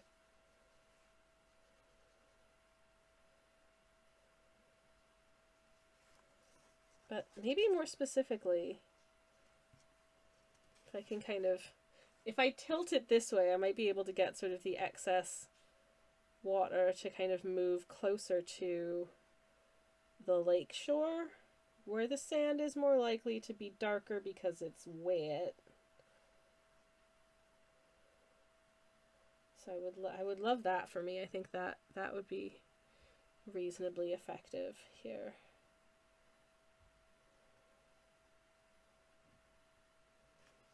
Okay.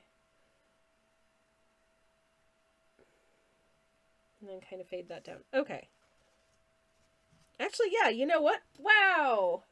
Wow! Look at us! We discovered a really nice, easy, and effective technique for getting sort of the gradient of a lakeshore beach. And it was super easy. So, love that for us. We're learning things today. Yay! Let it never be said that there is no educational value to my strims, because, well, there isn't, but, yeah. Anyways. Okay, going back to my reference for this little tanuki. Also, yes, in reference to, as was mentioned earlier, I do want to just wish a very, very, very happy Dragon Age to all who celebrate next week. I am so excited for y'all. I have never played a Dragon Age game in my life, but I can see why you like it, and I'm very happy for it. That sounds so stupid, but I don't know how else to express this.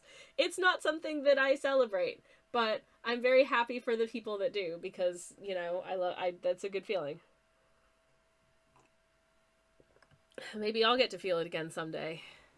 Cries in Silk Song. Will Silk Song return from the war? No, it's okay. You know my feelings on the Silk Song release thing is that it will happen when it's ready, and I am happy to be patient for it. So I get to swing a sword and romance hot mess people. It's the ultimate game for me, says Beth. Oh my god, yes, absolutely it is. 100%. I love all of these things for you. Yes, yes, yes. Good, good, good. Good. 100%. That's fantastic. Yep. Anyways, that's one thing. Oh, yeah. So the game that I've been playing off stream the most lately has been Ooblets. If you are familiar with Ooblets, I really enjoy Ooblets. But the one thing I feel a little bit sad about is that none of the NPCs are romanceable. And I'm just like, no, you don't understand. My little Ooblet dance trainer / farmer / newcomer to Badgetown,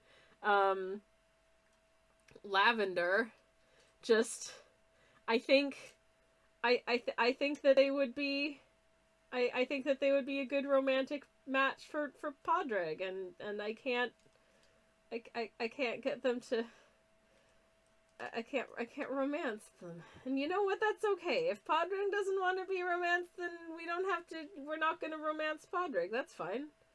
You know, but still, if it were available, I think that my little character would definitely enjoy going out on a date with Podrick.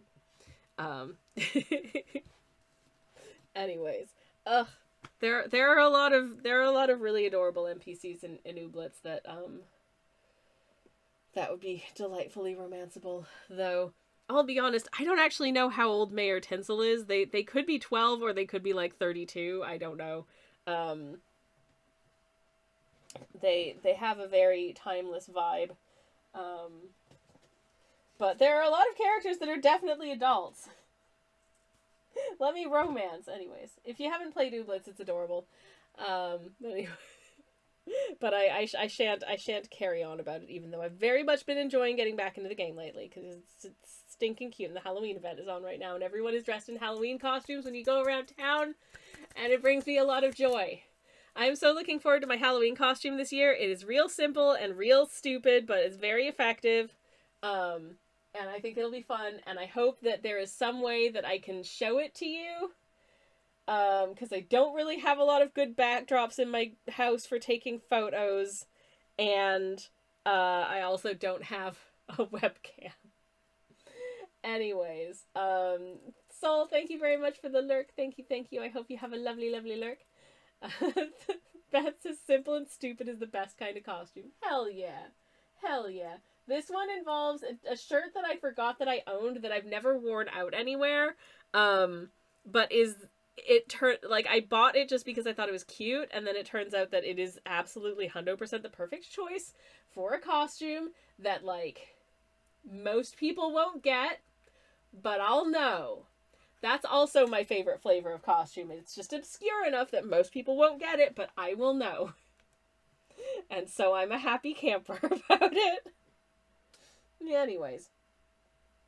Okay, so I need to add some additional levels of sepia to my tanuki. Try and get a nice fade down on the fur colors and stuff. Because we've got the feet are darker, and then there's some darker, like, get some of that there. I'm just gonna clean my brush a smidge, just in case. Anyways, is anybody else dressing up?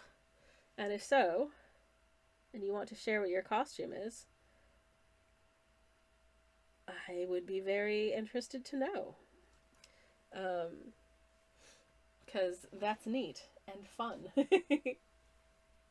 And I love that for y'all if you be doing it. Okay.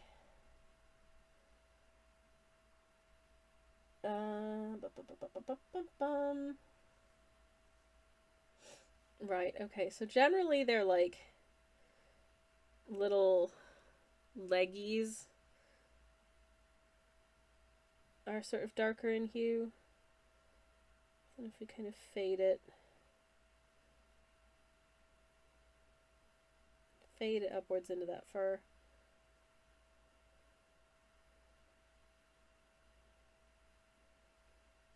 But like quite a bit darker in hue, so I'm gonna have to do that again.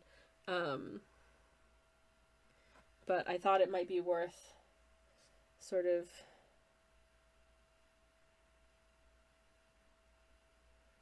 kind of going in layers so that we don't end up with adding way too much color all at once and then having to try and walk it back, which is always a little bit more difficult, I think. So I would rather not have to do that. Anyways, but yeah, I'm so excited for Halloween this year. I bought some Halloween treats. I got the spooky mini Colin the Caterpillars from Marks and Spencer's, which are incredibly silly, in part because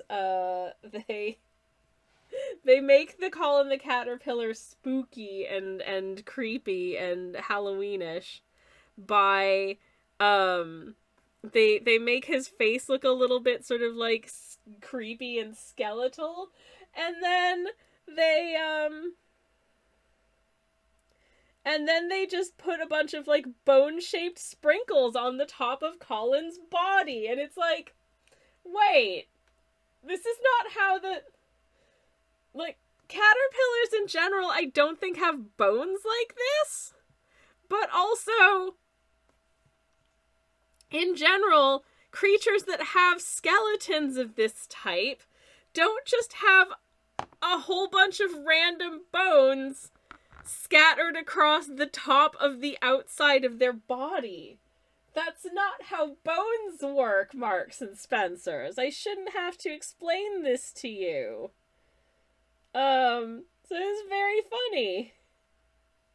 To me, anyways. The bones make no sense. But, so yeah, there's that. Okay, I think we're getting there with, tanuki, like, fur colors at least. So that's really good.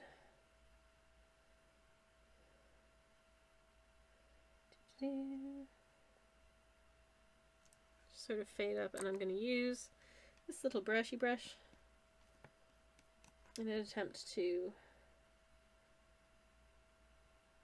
kind of blend out again. Blendy, blendy, blendy.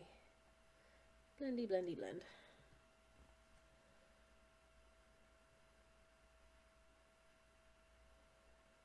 I think a slight additional darkness to the tail as well would be good. Okay. And then I'll probably just add in some fur textures as we go. I would like the tanuki's eyes to, the area around the eyes to darken down just a little bit, or to dry down rather, so that I can go in with a final doot of that.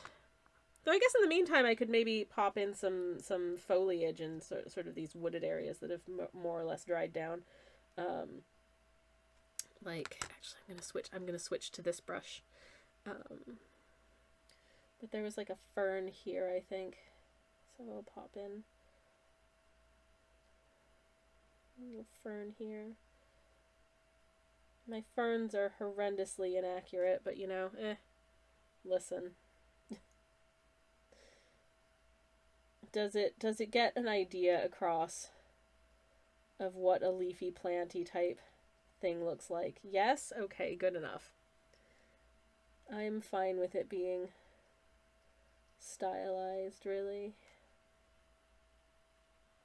If I wasn't fine with things being stylized, I would have a major crisis on my hands as an artist, because I can only do stylized. So, you know, if I was not cool with that, I'd be in quite some amount of trouble, I feel like. Oh no, my brush is way too wet there. Can I blot that up real quick? Heck. Okay, I'm gonna use my little thing of tissue. I'll just get rid of that. Okay.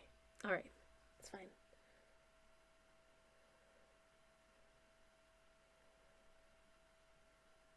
There are no mistakes, only things that you didn't see and that never happened.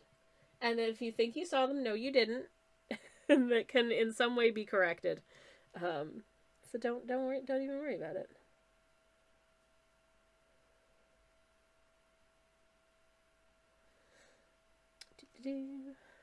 Okay.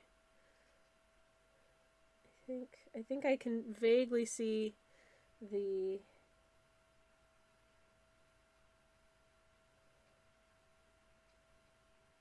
skeleton of what's meant to be a little fern leaf over here.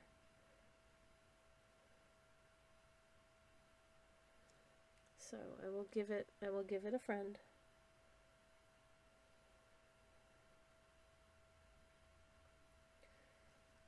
There we go. Just trying to make the forest look a little bit more alive and a little less, I don't know, sad, I guess. Anyways.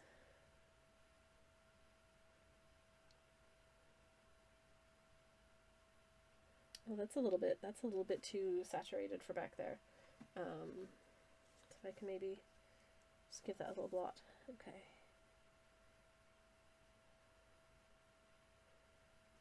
Oh yeah, the other thing that happened to me today was that I started watching the Great Australian Bake Off.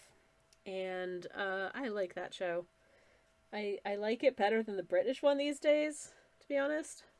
Which I kind of went off of a little while ago. I don't know. I just felt like there were a few things that they did on the British version of the show that made me quite sort of,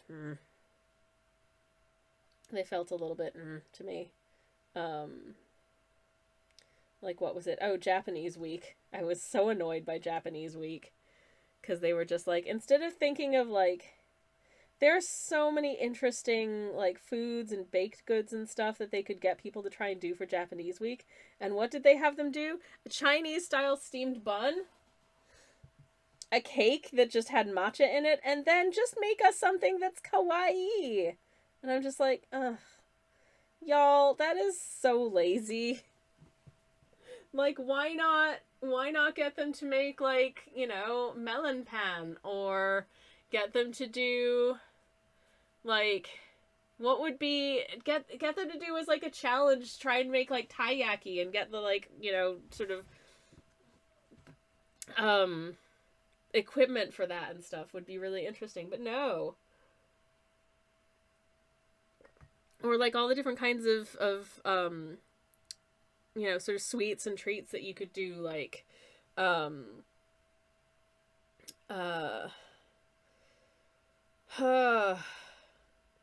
daifuku, or, those little, oh, what are they? The little biscuits that look like momiji manju. That would be so cute, but no. No. They're just like, please, it's Japanese week. Please make us these Chinese steamed buns. That's just so insulting. Why? Like, why? Why would you do that? Anyways. I think subsequently they did a Mexican week as well, and people were not pleased about that. They were like, what are you doing? It apparently didn't go well. Also, shout out to the time that I think one of the judges said that, like, I don't know, they made some kind of disparaging comment about, like, oh, this is better than, oh, yeah, one of the judges made, like, a babka, and they were like, this is better than any babka you can get in New York City, and I'm like, that is a macro-aggression. Like, why would you say that? Oh my god, no. Also, that the only reason I can think that that's possible is that there used to be this amazing kosher bakery in New York City that I really loved, and it closed. So maybe that's why. But, yeah. Y'all, no. But anyways, the Australian one is nice. It just feels very wholesome. Like, neither of the judges are people that I would feel afraid of, like I do with the British people. And also, it's just a really pleasant vibe. I'm only 1.5 episodes in, so please don't tell me who, like, wins or whatever. I don't think it's finished yet, but, I'm not ready to know anything else about it yet. Okay. Can I pop a little bit more color onto the bits that I want to be really nice and rich? Nice rich brown.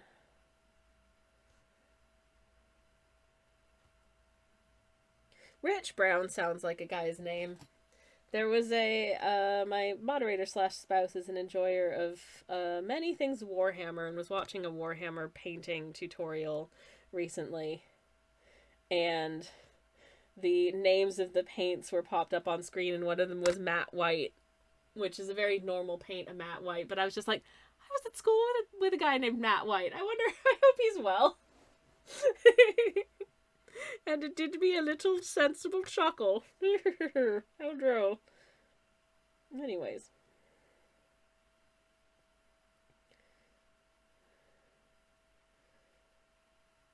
I wanna make sure that I've, like, properly darkened down the eye area, but not so much that I can't see where the eyes are meant to go, which is very much, I think, the most difficult part of this here.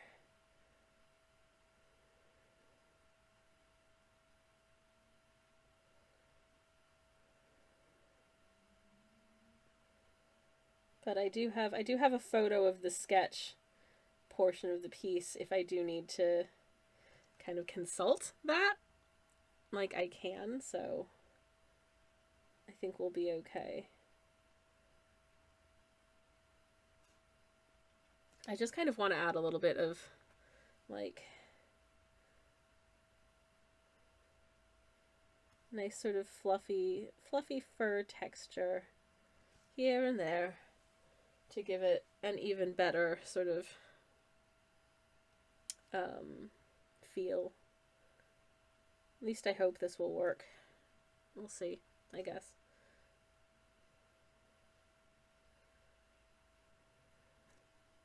Do it, I think, quite heavily on the tail,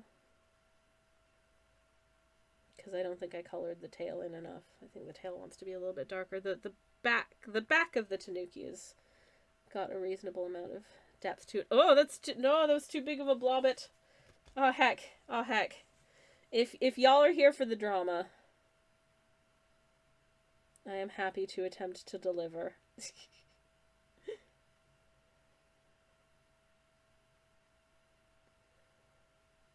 Anyways. What was I saying? Oh no, I forget. I forgot. Okay. Nearly there, I think, on the shade-ins and stuff on this little guy. Oh, Beans, they're so cute. Anyways. I'm glad I got to paint a yokai this year, because they're cute. Thank you for the terrifying Crash Bandicoot, my love. I appreciate it. I'm going to take the masking fluid off of this. I'm going to let that dry so that I can do the shading and align stuff. But let's get this masking fluid gone. I'm finding lately that this masking fluid is not really lending itself well to doing like a long dramatic peel, and I do apologize for that.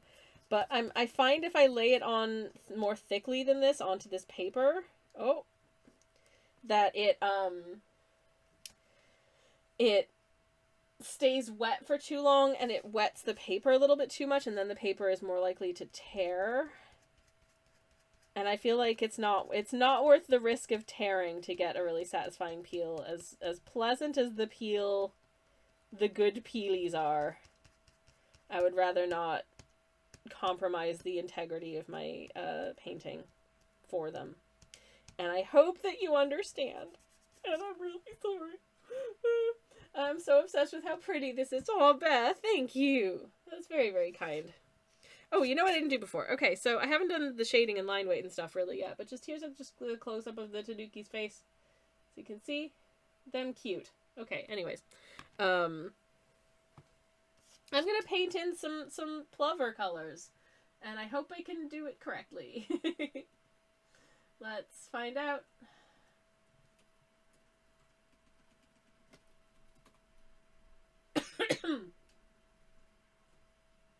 Anyways, in case anyone is curious as to what I'm having for dinner, I'm making a salad, and there's going to be falafels in it, and I'm going to have some of the croutons that I brought back from the last time I visited Canada, because they have really good croutons there. And I am extremely normal about croutons. Heck, okay. Oh, heck. Okay, anyways. Gumby! Hello, welcome in. How are you doing? It's very lovely to see you, and welcome on in. Hello, hello. I hope you are having, also a wonderful day. Anyways, I am looking at pictures of plovers so that I can, paint them, hopefully. Okay. Good gosh, they're cute. I wish that I'd thought of more interesting facts about plovers before I started the stream, but I didn't, because, I don't know. Anyways. Okay, so, I need plover colors. Heck. I don't think I'm going to need this brush for brown anymore, so I could give it a really good clean down. Which is good. I might attempt to blow my nose, so I'm going to do a little mute for a second. I'm very, very sorry. Thank you for your patience.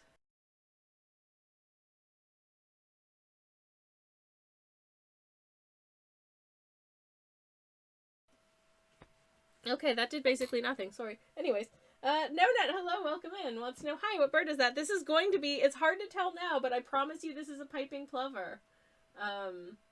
Which is a very cute bird. And, they are found kind of near where I'm from originally. And so I have a lot of, affection for them because of that. But they look kind of like this. They're very, very cute. And yeah, how are you doing? It's lovely to see you. Welcome on in. Hope you're having a beautiful day. I sure am. I get to paint creatures that I think are neat. So, yeah, happy with that. Anywho. So most of their sort of like bottom half is white. But their top half is kind of gray. So I'm going to grab some bent, and we're going to paint in the area that is kind of gray.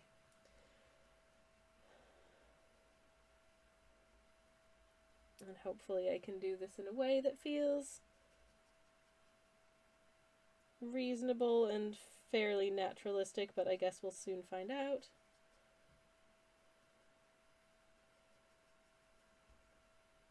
If I can kind of feather down that edge, that would be great. Feather down that edge. Yeah, anyways. Oh, good lord. Sorry. I'm silly. But plovers are not. They're the best. They're very serious. Very serious business is burb.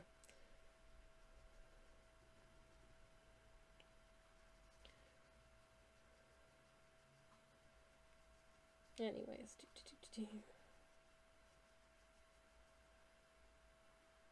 How's that looking? That's looking alright.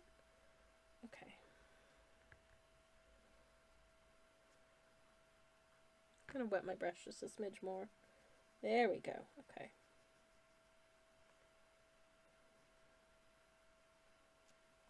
And I'll just get a little bit of the paint out of that to get a little bit of a blend down. There's the follow. Hello.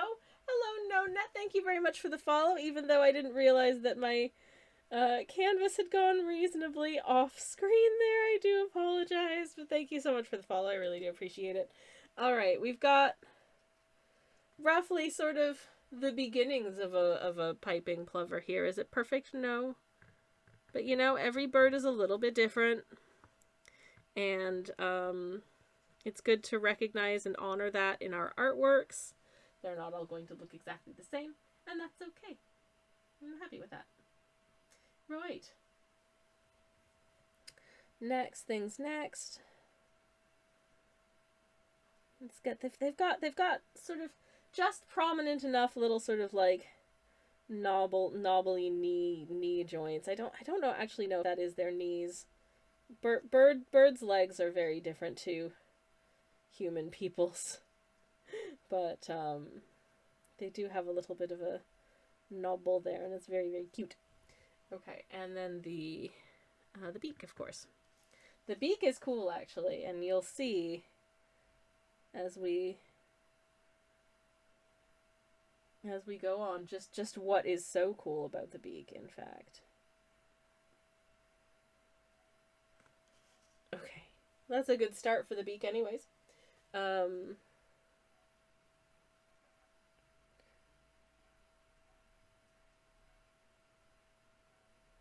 I'm also just gonna put down a little starter color for the eye. Oh, I should have left a bit blank for eye sparkle. You know what? I might cheat a little bit, just a tiny bit, and add a little dot of white ink on top to give them a really good eye sparkly when we get to that. But we'll get to that shortly. I'm gonna leave the plover for now, and we're gonna go back to our tanuki because we are speed running as many arts as I can get done tonight. Ah. So, you know, no press. No press, it's fine. Switching back to brown. And I've decided I want the hat to be a darker color. So I'm going to paint back over it with a slightly richer value of sepia. Like, I felt like the color looked all right, but once all of the other colors were added in, I was like, dang, okay, that looks almost white. And that's too light of a color for the hat, so just switching it up, giving it a little bit of additional depth. Ain't no bad thing. There we go. Okay. All right. Next thing is next. We need also, there needs to be some kind of a like shadow under this little guy, so because they're looking very like they don't quite belong in the space here, so I'm just gonna plop a little shadow around them like so they feel like they actually, you know, exist here. And then let's do a little shading on the creature themselves. And once again, for anyone who knows anything about the tanuki as a creature of folklore, I do apologize that there is a prominent feature that we are not including here because I don't want to get in trouble with the TOS, and also I feel like no one wants to see that in my art style. Are you kidding me? No. And if you don't know what I'm talking about, please look up what the deal is with the tanuki as a creature of Japanese folklore. Because why? Because I think it's really interesting. I think they're very cool. They are bringers of good luck, mischievous little so-and-sos, and also, it's just very fun. But there is a certain feature that, features largely in how their magic is manifested that, ooh, hello there.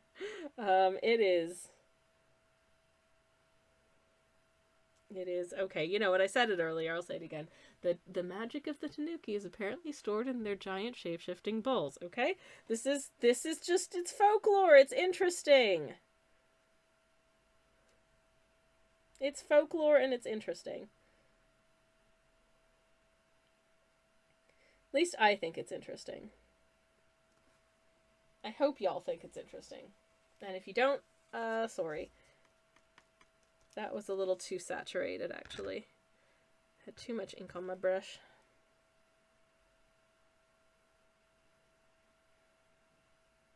That's better.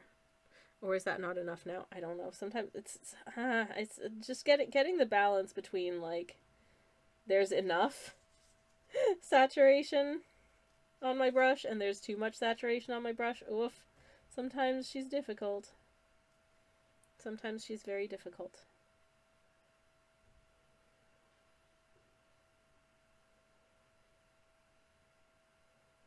Also, I'm hoping that any shading that I do at this point will make sense when the whole thing is done. But who knows? Anyways. I am going to be away tomorrow, so I apologize for the absence of stream. I am, like, trying to mentally formulate sort of an itinerary of what we're going to be getting up to tomorrow. I have to go to a shopping center. I'm definitely not nervous about the possibility that it might be quite busy. I don't know. But, I'm quite looking forward to it, actually. There's some bits that I hope I'll be able to pick up there and hopefully have a good time. Right. I think I can more or less do the line weight now, which is great. So, for that, I just need the most undiluted ink that I can get. And, whoa, okay. At the most inopportune moment possible in my whole life, does anyone else have that thing where your eyes occasionally just like fully lose focus on what you're looking at and just sort of like judder for a second, like they just go brrr for like a split second and then they're normal again. Why does that happen when I'm trying to intently focus on doing something that requires like me to fully look at it and see what I'm doing? I don't know, but it's really annoying. No, not since I left for a second, the bird turned into a raccoon. Yeah, that's also one of Tanuki's magical powers, is shape-shifting. No, the plover's here. But, yes, the Tanuki is also known as the Japanese raccoon dog. It is an actual animal. It is also an important figure in Japanese folklore. You will see, like, statues of Tanuki in Japan that have a specific feature that I'm not drawing. Thank you for the posture check. I've done a little stretchy stretch. Both of them are so cute, says No Nut. Thank you. That's very, very kind. Thank you, thank you. I am trying my best. So much so that because I've painted this all in, I'm going back to a photo of my pencil sketch just to see exactly how I put the eyes in there, just to make sure that I paint them in as they were meant to be done. There was way too big of a blobbit of paint on my brush there, or ink rather. Now the name is purely symbolic, but I have been using acrylic inks all month for stream ink just because it's an opportunity to use a medium that I otherwise don't use very often, and I really enjoy using acrylic ink. So having the opportunity to do like an entire month's worth of work in it is very satisfying and very pleasant and pleasing for me. So I'm very happy to get to do it. And very much having a good time. So, right, I'm going to get the little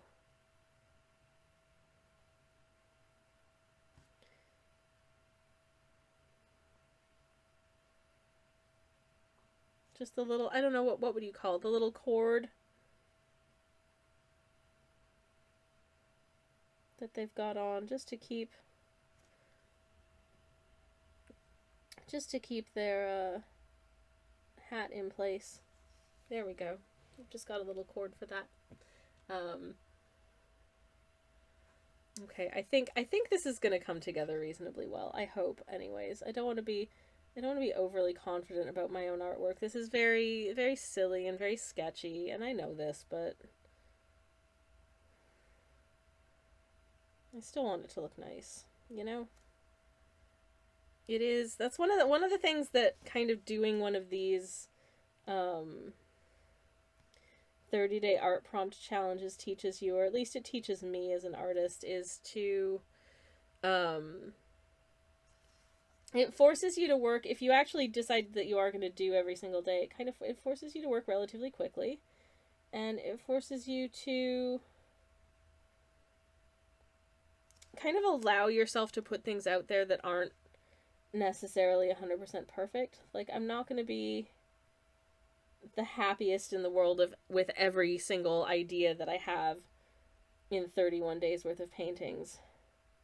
And not every piece that I produce is going to be absolutely perfect. And so doing something like this really just, encourages you, I think, to not embrace necessarily, but to accept imperfection in your artwork and to be okay with that. Which is not always a super easy thing to do as an artist. Obviously, we want to put things forward that we're proud of, and we want to present our best self to the world. But if there's one thing that doing these kinds of prompt challenges has also taught me, it's that oftentimes what will resonate with other people, with like sort of an audience as an artist, is not necessarily the same as what I think is my best work, or the thing that I'm proudest of. oftentimes it is something that maybe I will have looked at and gone, you know what, that one's just okay, but I'm gonna be alright with that. And then people are like, oh my god, this is so cute, I love it! And you're like, really? That? Okay. And then, you might conversely have situations where, you're like, oh wow, I'm really proud of this thing that I've created. I think it worked really well. I'm really happy with the way it was executed. I think the ideas were really good. And then you put that out into the world and it's crickets. It just, for some reason, does not resonate with people at all. No one, there's like zero interest in it. You're like, oh, okay. And it's interesting to me. It's frustrating to me a lot of the time that, because I am absolutely 100% poo-poo garbage at predicting what other people will, what amongst my artworks will speak to people, and what will kind of be received much more lukewarmly. And also,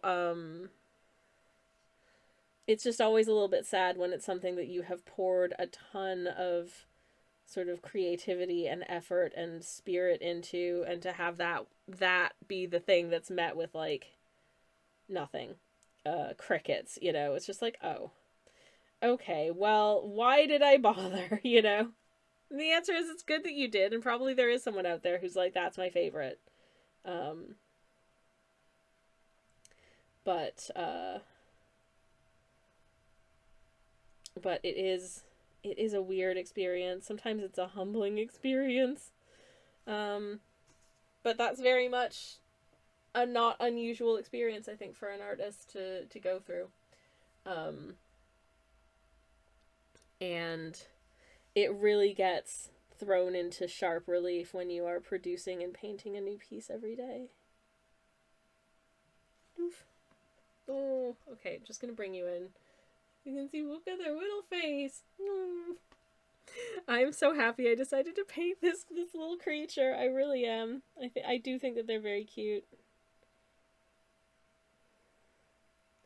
Did I do a perfect job of capturing them? No, I definitely haven't, but oh well, listen. I'm trying my best. And I've never met one in real life, so I'm having to kind of work from Google image search here,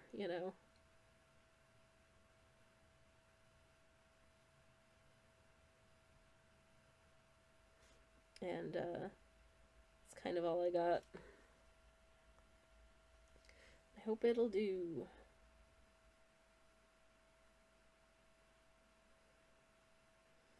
Okay. Well, at least it looks like something.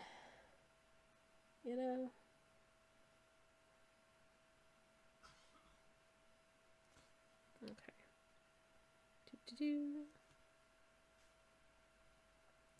How shall I do this? I kind of, oh, that line is so, that line is so thick. Oh no. Oh well. We'll work with it. We can work with it. It's fine. It's fine. It's all fine.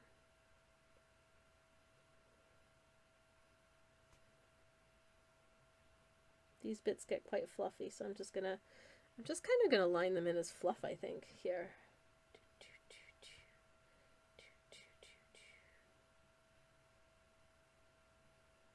And then kind of bring it down to their little paws. Little paws. Oh, so cute.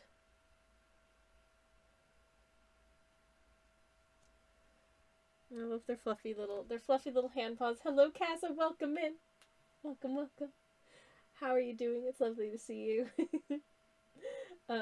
Theo says, can you show us a piece you're especially proud of? I can. I absolutely can. Hold up. hold up. Let me haul it up. Let's see, what's something that I'm especially proud of? Oh, there's been a few this month that I'm really happy with. Some more so than others, but honestly, I think yesterday's turned out really cute. So I'm gonna make you look at yesterday's art. This was the prompt was the zoomies, and so obviously I had to do a werewolf. So werewolf is having some enrichment time under the full moon with their vampire bat boyfriend, who is giving them some enrichment with some zoomy time. Just flapping and running, which is exactly what you want to do when you're a bat and a wolf, I guess, and you love each other very much, and they're dating. Anyways, I always love the way you draw this werewolf's face. Look, he's just a sweet little guy, and he's very tired, and he's trying his best. Checking in before I go on holiday tomorrow, says Casa. Ooh, hell yeah!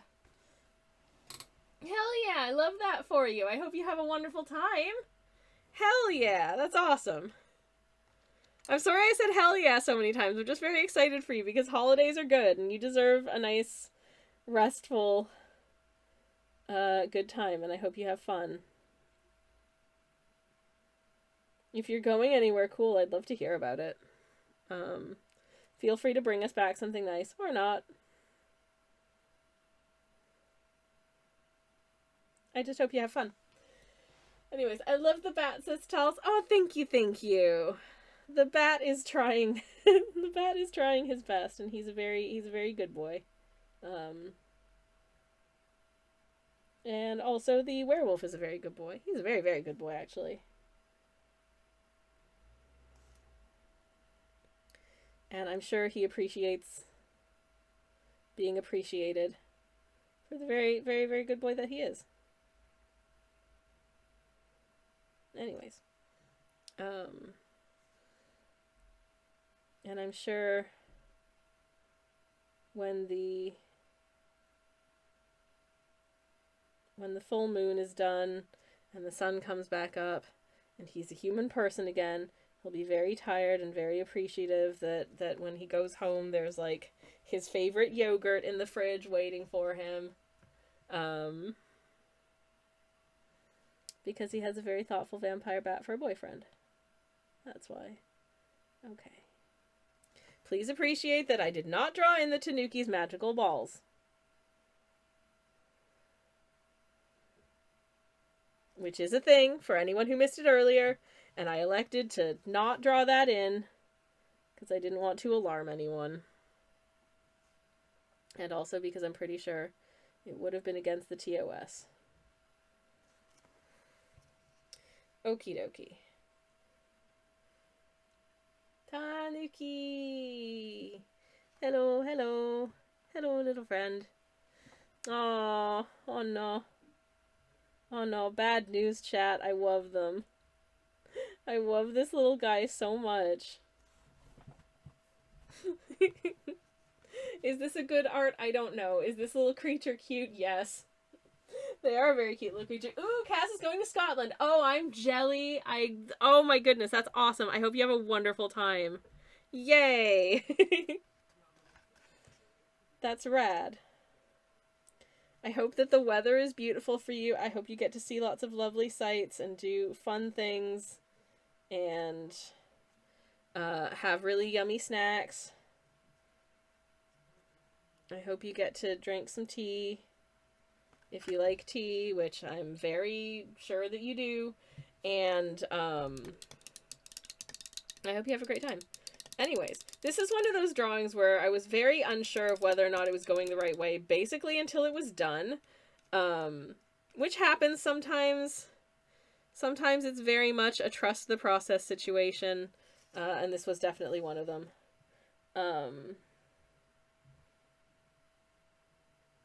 Partly because just like before you've got, you know, when I did like just the sketch, I didn't have any of these shaded bits in on the tanuki, and it didn't really look like a tanuki because of that, but now hopefully it does kind of. I don't know. Anyways, Theo says, I'm rereading a nice book about a paladin and a lady who's a werebear. Oh my gosh, a werebear! That's rad. I'm so jealous. I wish I was a rare bear. A rare bear. A werebear. That's cool. Oh, I hope it's great. It's nice and nice. Yay, I love that for you. Hell yeah. Hell yeah, that rocks. Oh, nice. And indeed, nice. Okay. I'm turning my palette back towards the land of indigo colored ink. And we are going to hopefully very quickly finish up this very simple, sketchy, painting-y situation of our beautiful little piping plover, who we love very much. We think they're neat, and we support their continued existence. Anyways, that was a weird way of putting it, but you know what I mean.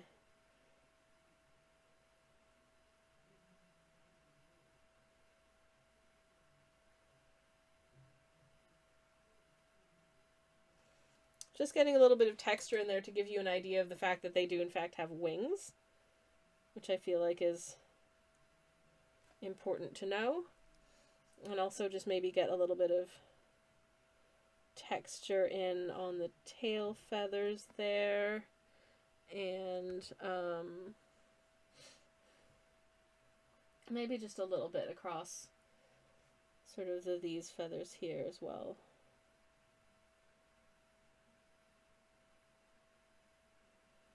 Just keeping the texture real simple for this piece, because this is just a little sketch. So I'm not super concerned about it being, you know, perfect. It's already not perfect. But that's fine. Okay. Okay. I think that's honestly really all of the amount of texture I feel like this needs. I don't feel like it needs a ton. Gonna drop a little shadow on the sand beneath our little guy.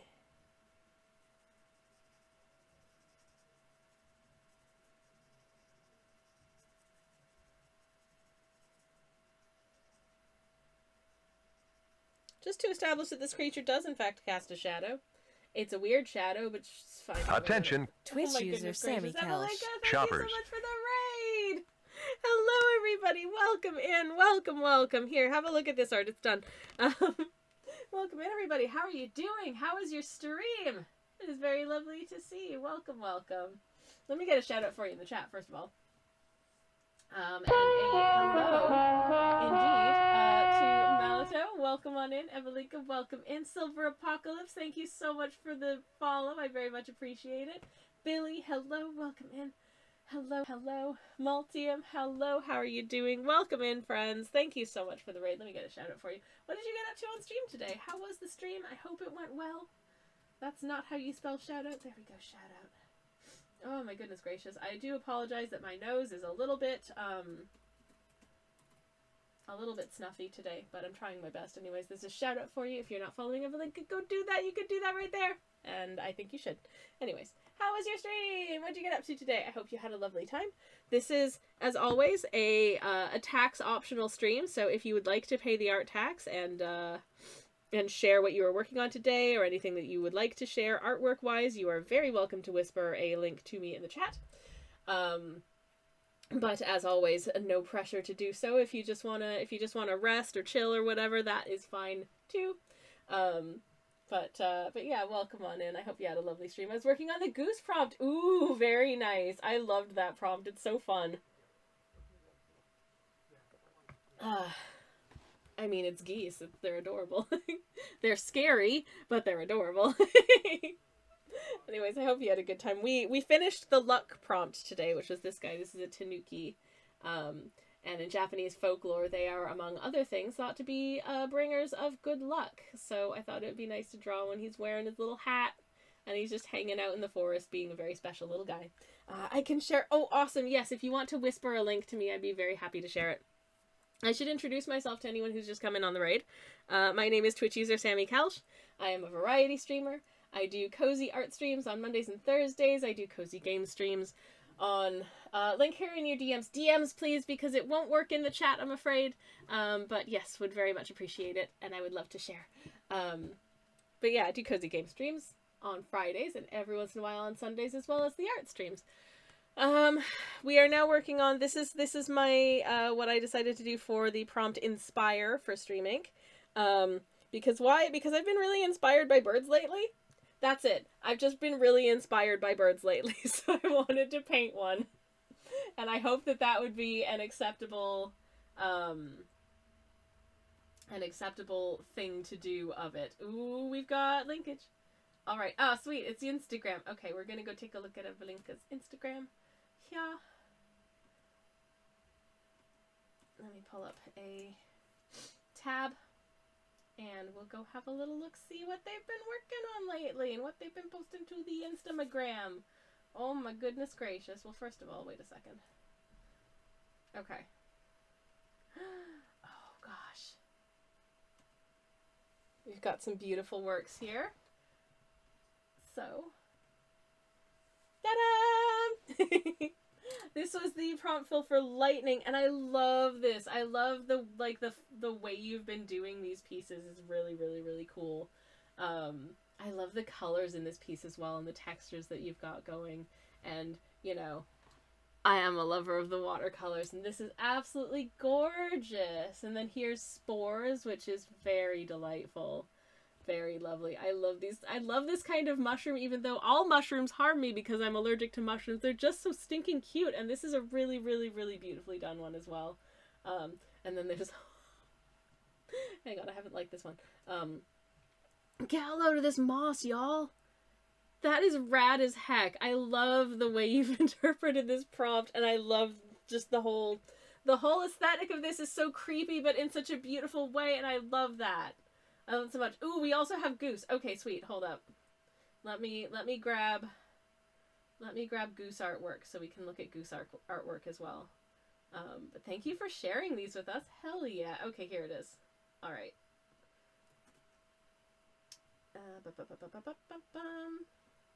Sorry, working on it, everybody. Blep. Blep. There we go. And okay, this one's my favorite out of all of them. It's a bit... Look at him! Sorry.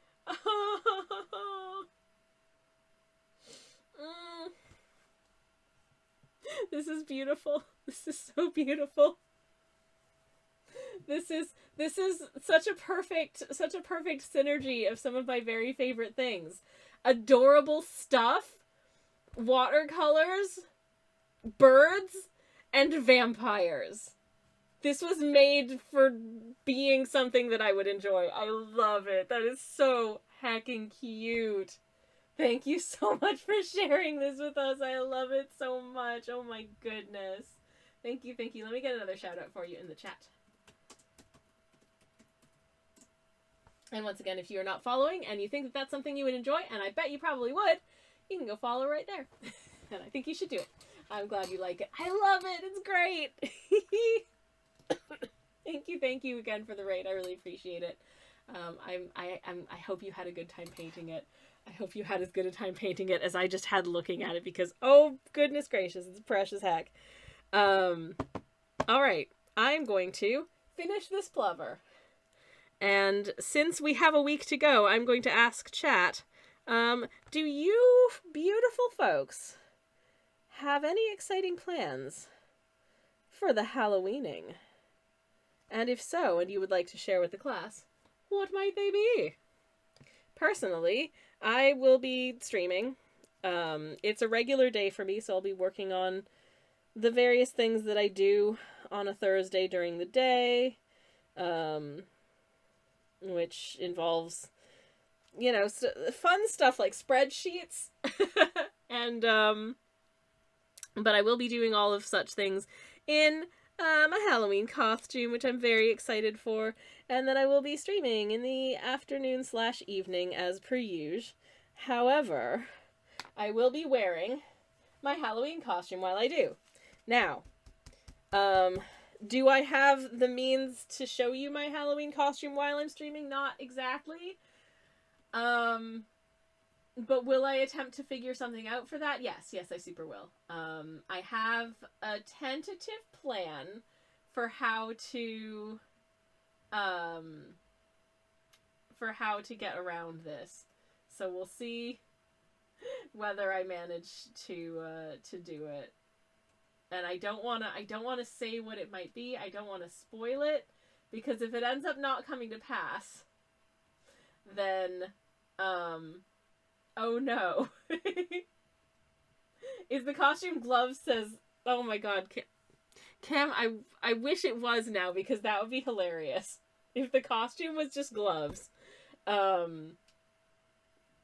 It is not. My costume will be like on my person. I don't think I think that most gloves would take away just enough of my dexterity that I would do a terrible job painting. Maybe I should have that as like a channel point redeem one day when the painting doesn't matter. Is to just is to have like a channel point redeem where it's like, okay, I have to wear gloves while painting, and then the painting turns out really bad and it's funny. I don't know, people might enjoy that. Anyways, perfect, says Kim. Also, hello Kim, welcome in, how are you doing? It is very lovely to see you as well. Welcome. Hope you're having a beautiful day. I am looking at reference photos of the beautiful piping plover because I would like to do this portion of the painting correctly and make it look, good. So I think maybe I'll paint the eye in first. Maybe I shall paint the eye in first, and then we'll do the remaining bits of plumage and beak and then line weight, and then we'll be done.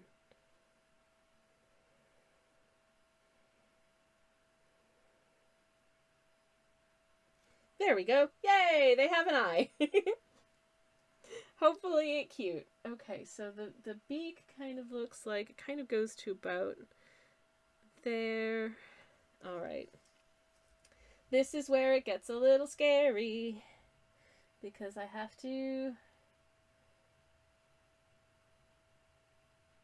be quite precise in my application here. And I want to make sure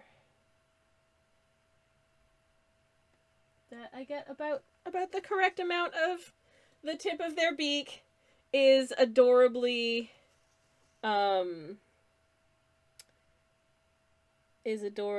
a different darker color. Like, oh, look at them. I love these birds. In case you couldn't tell, as I have said multiple times this stream, I am indeed a plover lover. I think they're so cute. I think they're lovely and adorable. And I think the plumage of this flavor of plover is very, very, very cute as well. So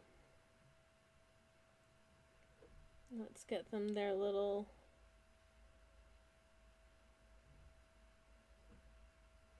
headband. They've got their little headband, which is weird and kind of goes like that. And then they've got their little neckband as well. So now obviously the size and thickness of the neckband varies from plover to plover. So not too super worried about like absolute precision here, because one bird doesn't look exactly the same as another bird. Just like human people, they all have a slightly different configuration to their plumage, and that's part of what makes them so cool and so pretty and fun and yada yada yada. I just find it really inspiring. Which is why I decided to do a piping plover for the inspire prompt. Because I am inspired by birds lately. I'm really enjoying a good bird situation. They just make me feel happy. Just very, very extremely deeply normal of me. Anyways, I might actually bring this part forward slightly, I think. Because some of them can be quite thick. Yeah, okay, yeah, it's cute. It's cute. Okay, yeah, I feel like that looks better. Okay. It will all look better, I think, when I'm finished the line weight for this anyways. Because right now it looks very... Color-wise, it looks a little smidge unbalanced, I think, and I think we can fix that by getting some line weight on here.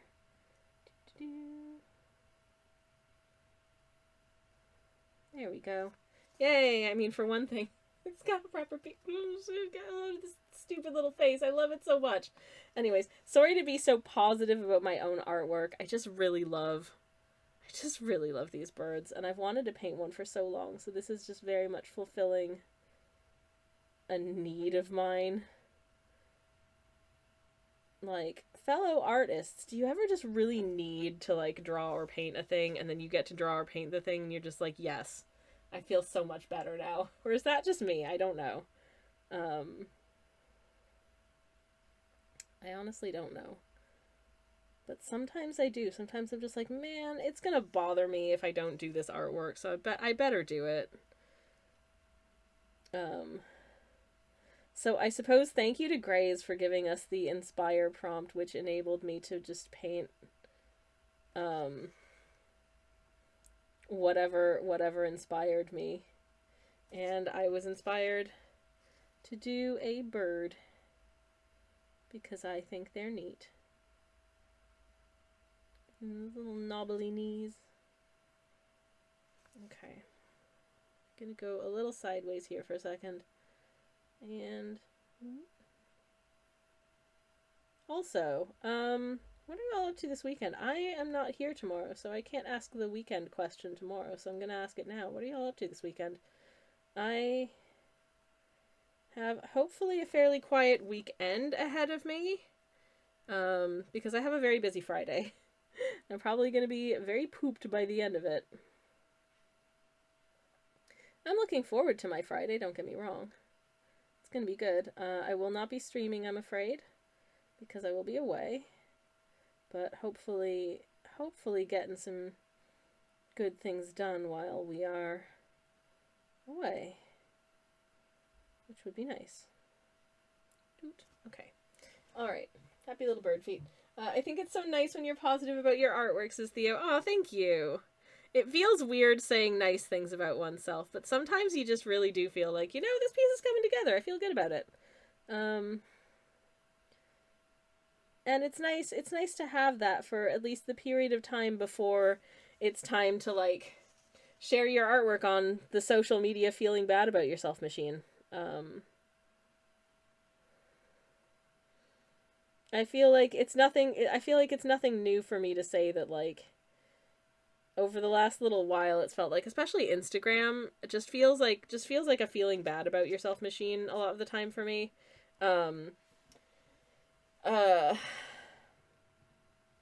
Just because sometimes it feels like they don't want you to do well. They want you to feel bad about yourself, so you'll post more things trying to chase, like, the numbers.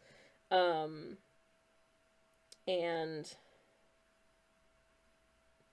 I know people are like, oh, but the numbers aren't important. You shouldn't care about the numbers. And I'm like, I don't, but also I kind of do.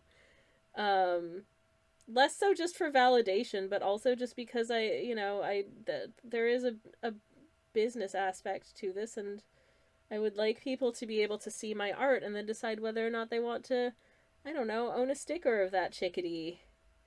Or a silly little wooden pin of that Mothman, you know, that kind of thing. Anyways, this is a piping plover. And I'm almost done with it.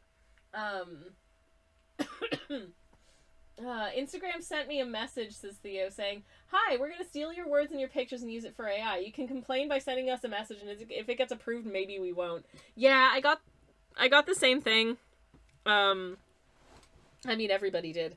But I did figure out the extremely convoluted procedure for complaining about that, and I did complain because I'm like, no, I want you to not do that, please.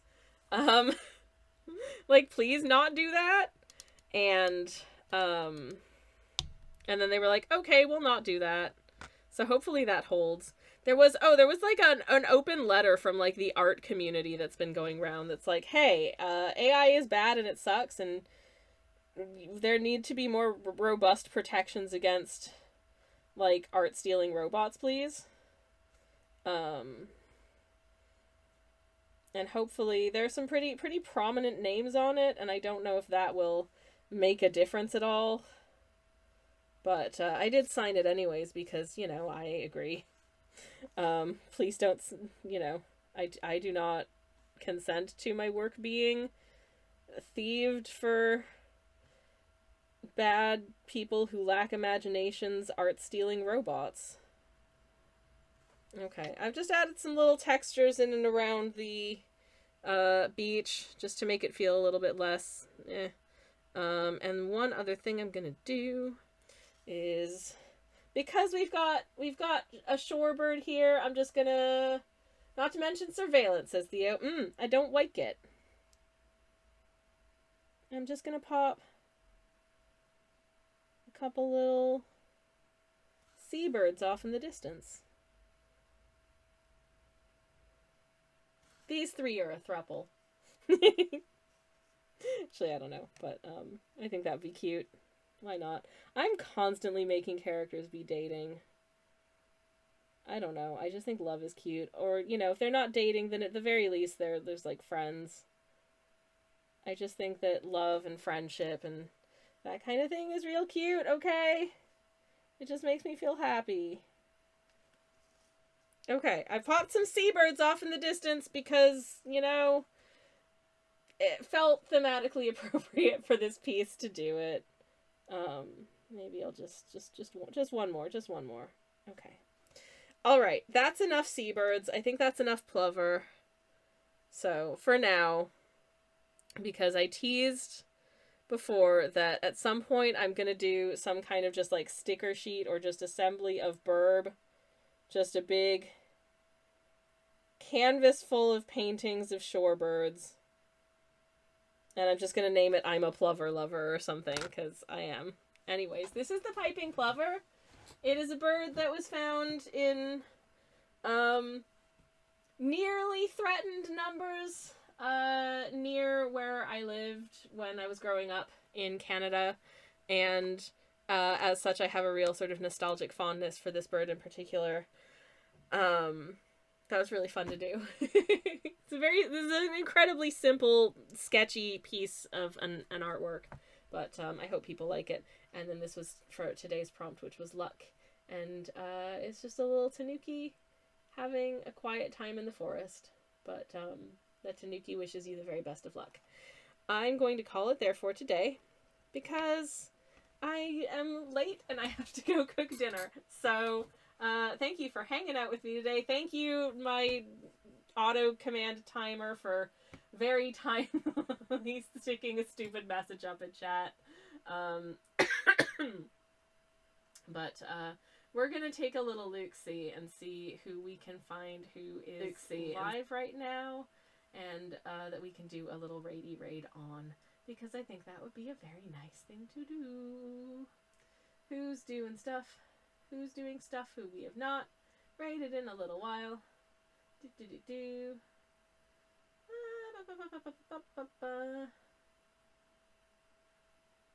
Okay, you know what? We're gonna raid someone who we saw earlier here. So and go say hello to them. So apparently they're doing just chatting at the moment, but that's all right. I haven't had a chance to raid them in quite a while, so that'll be nice.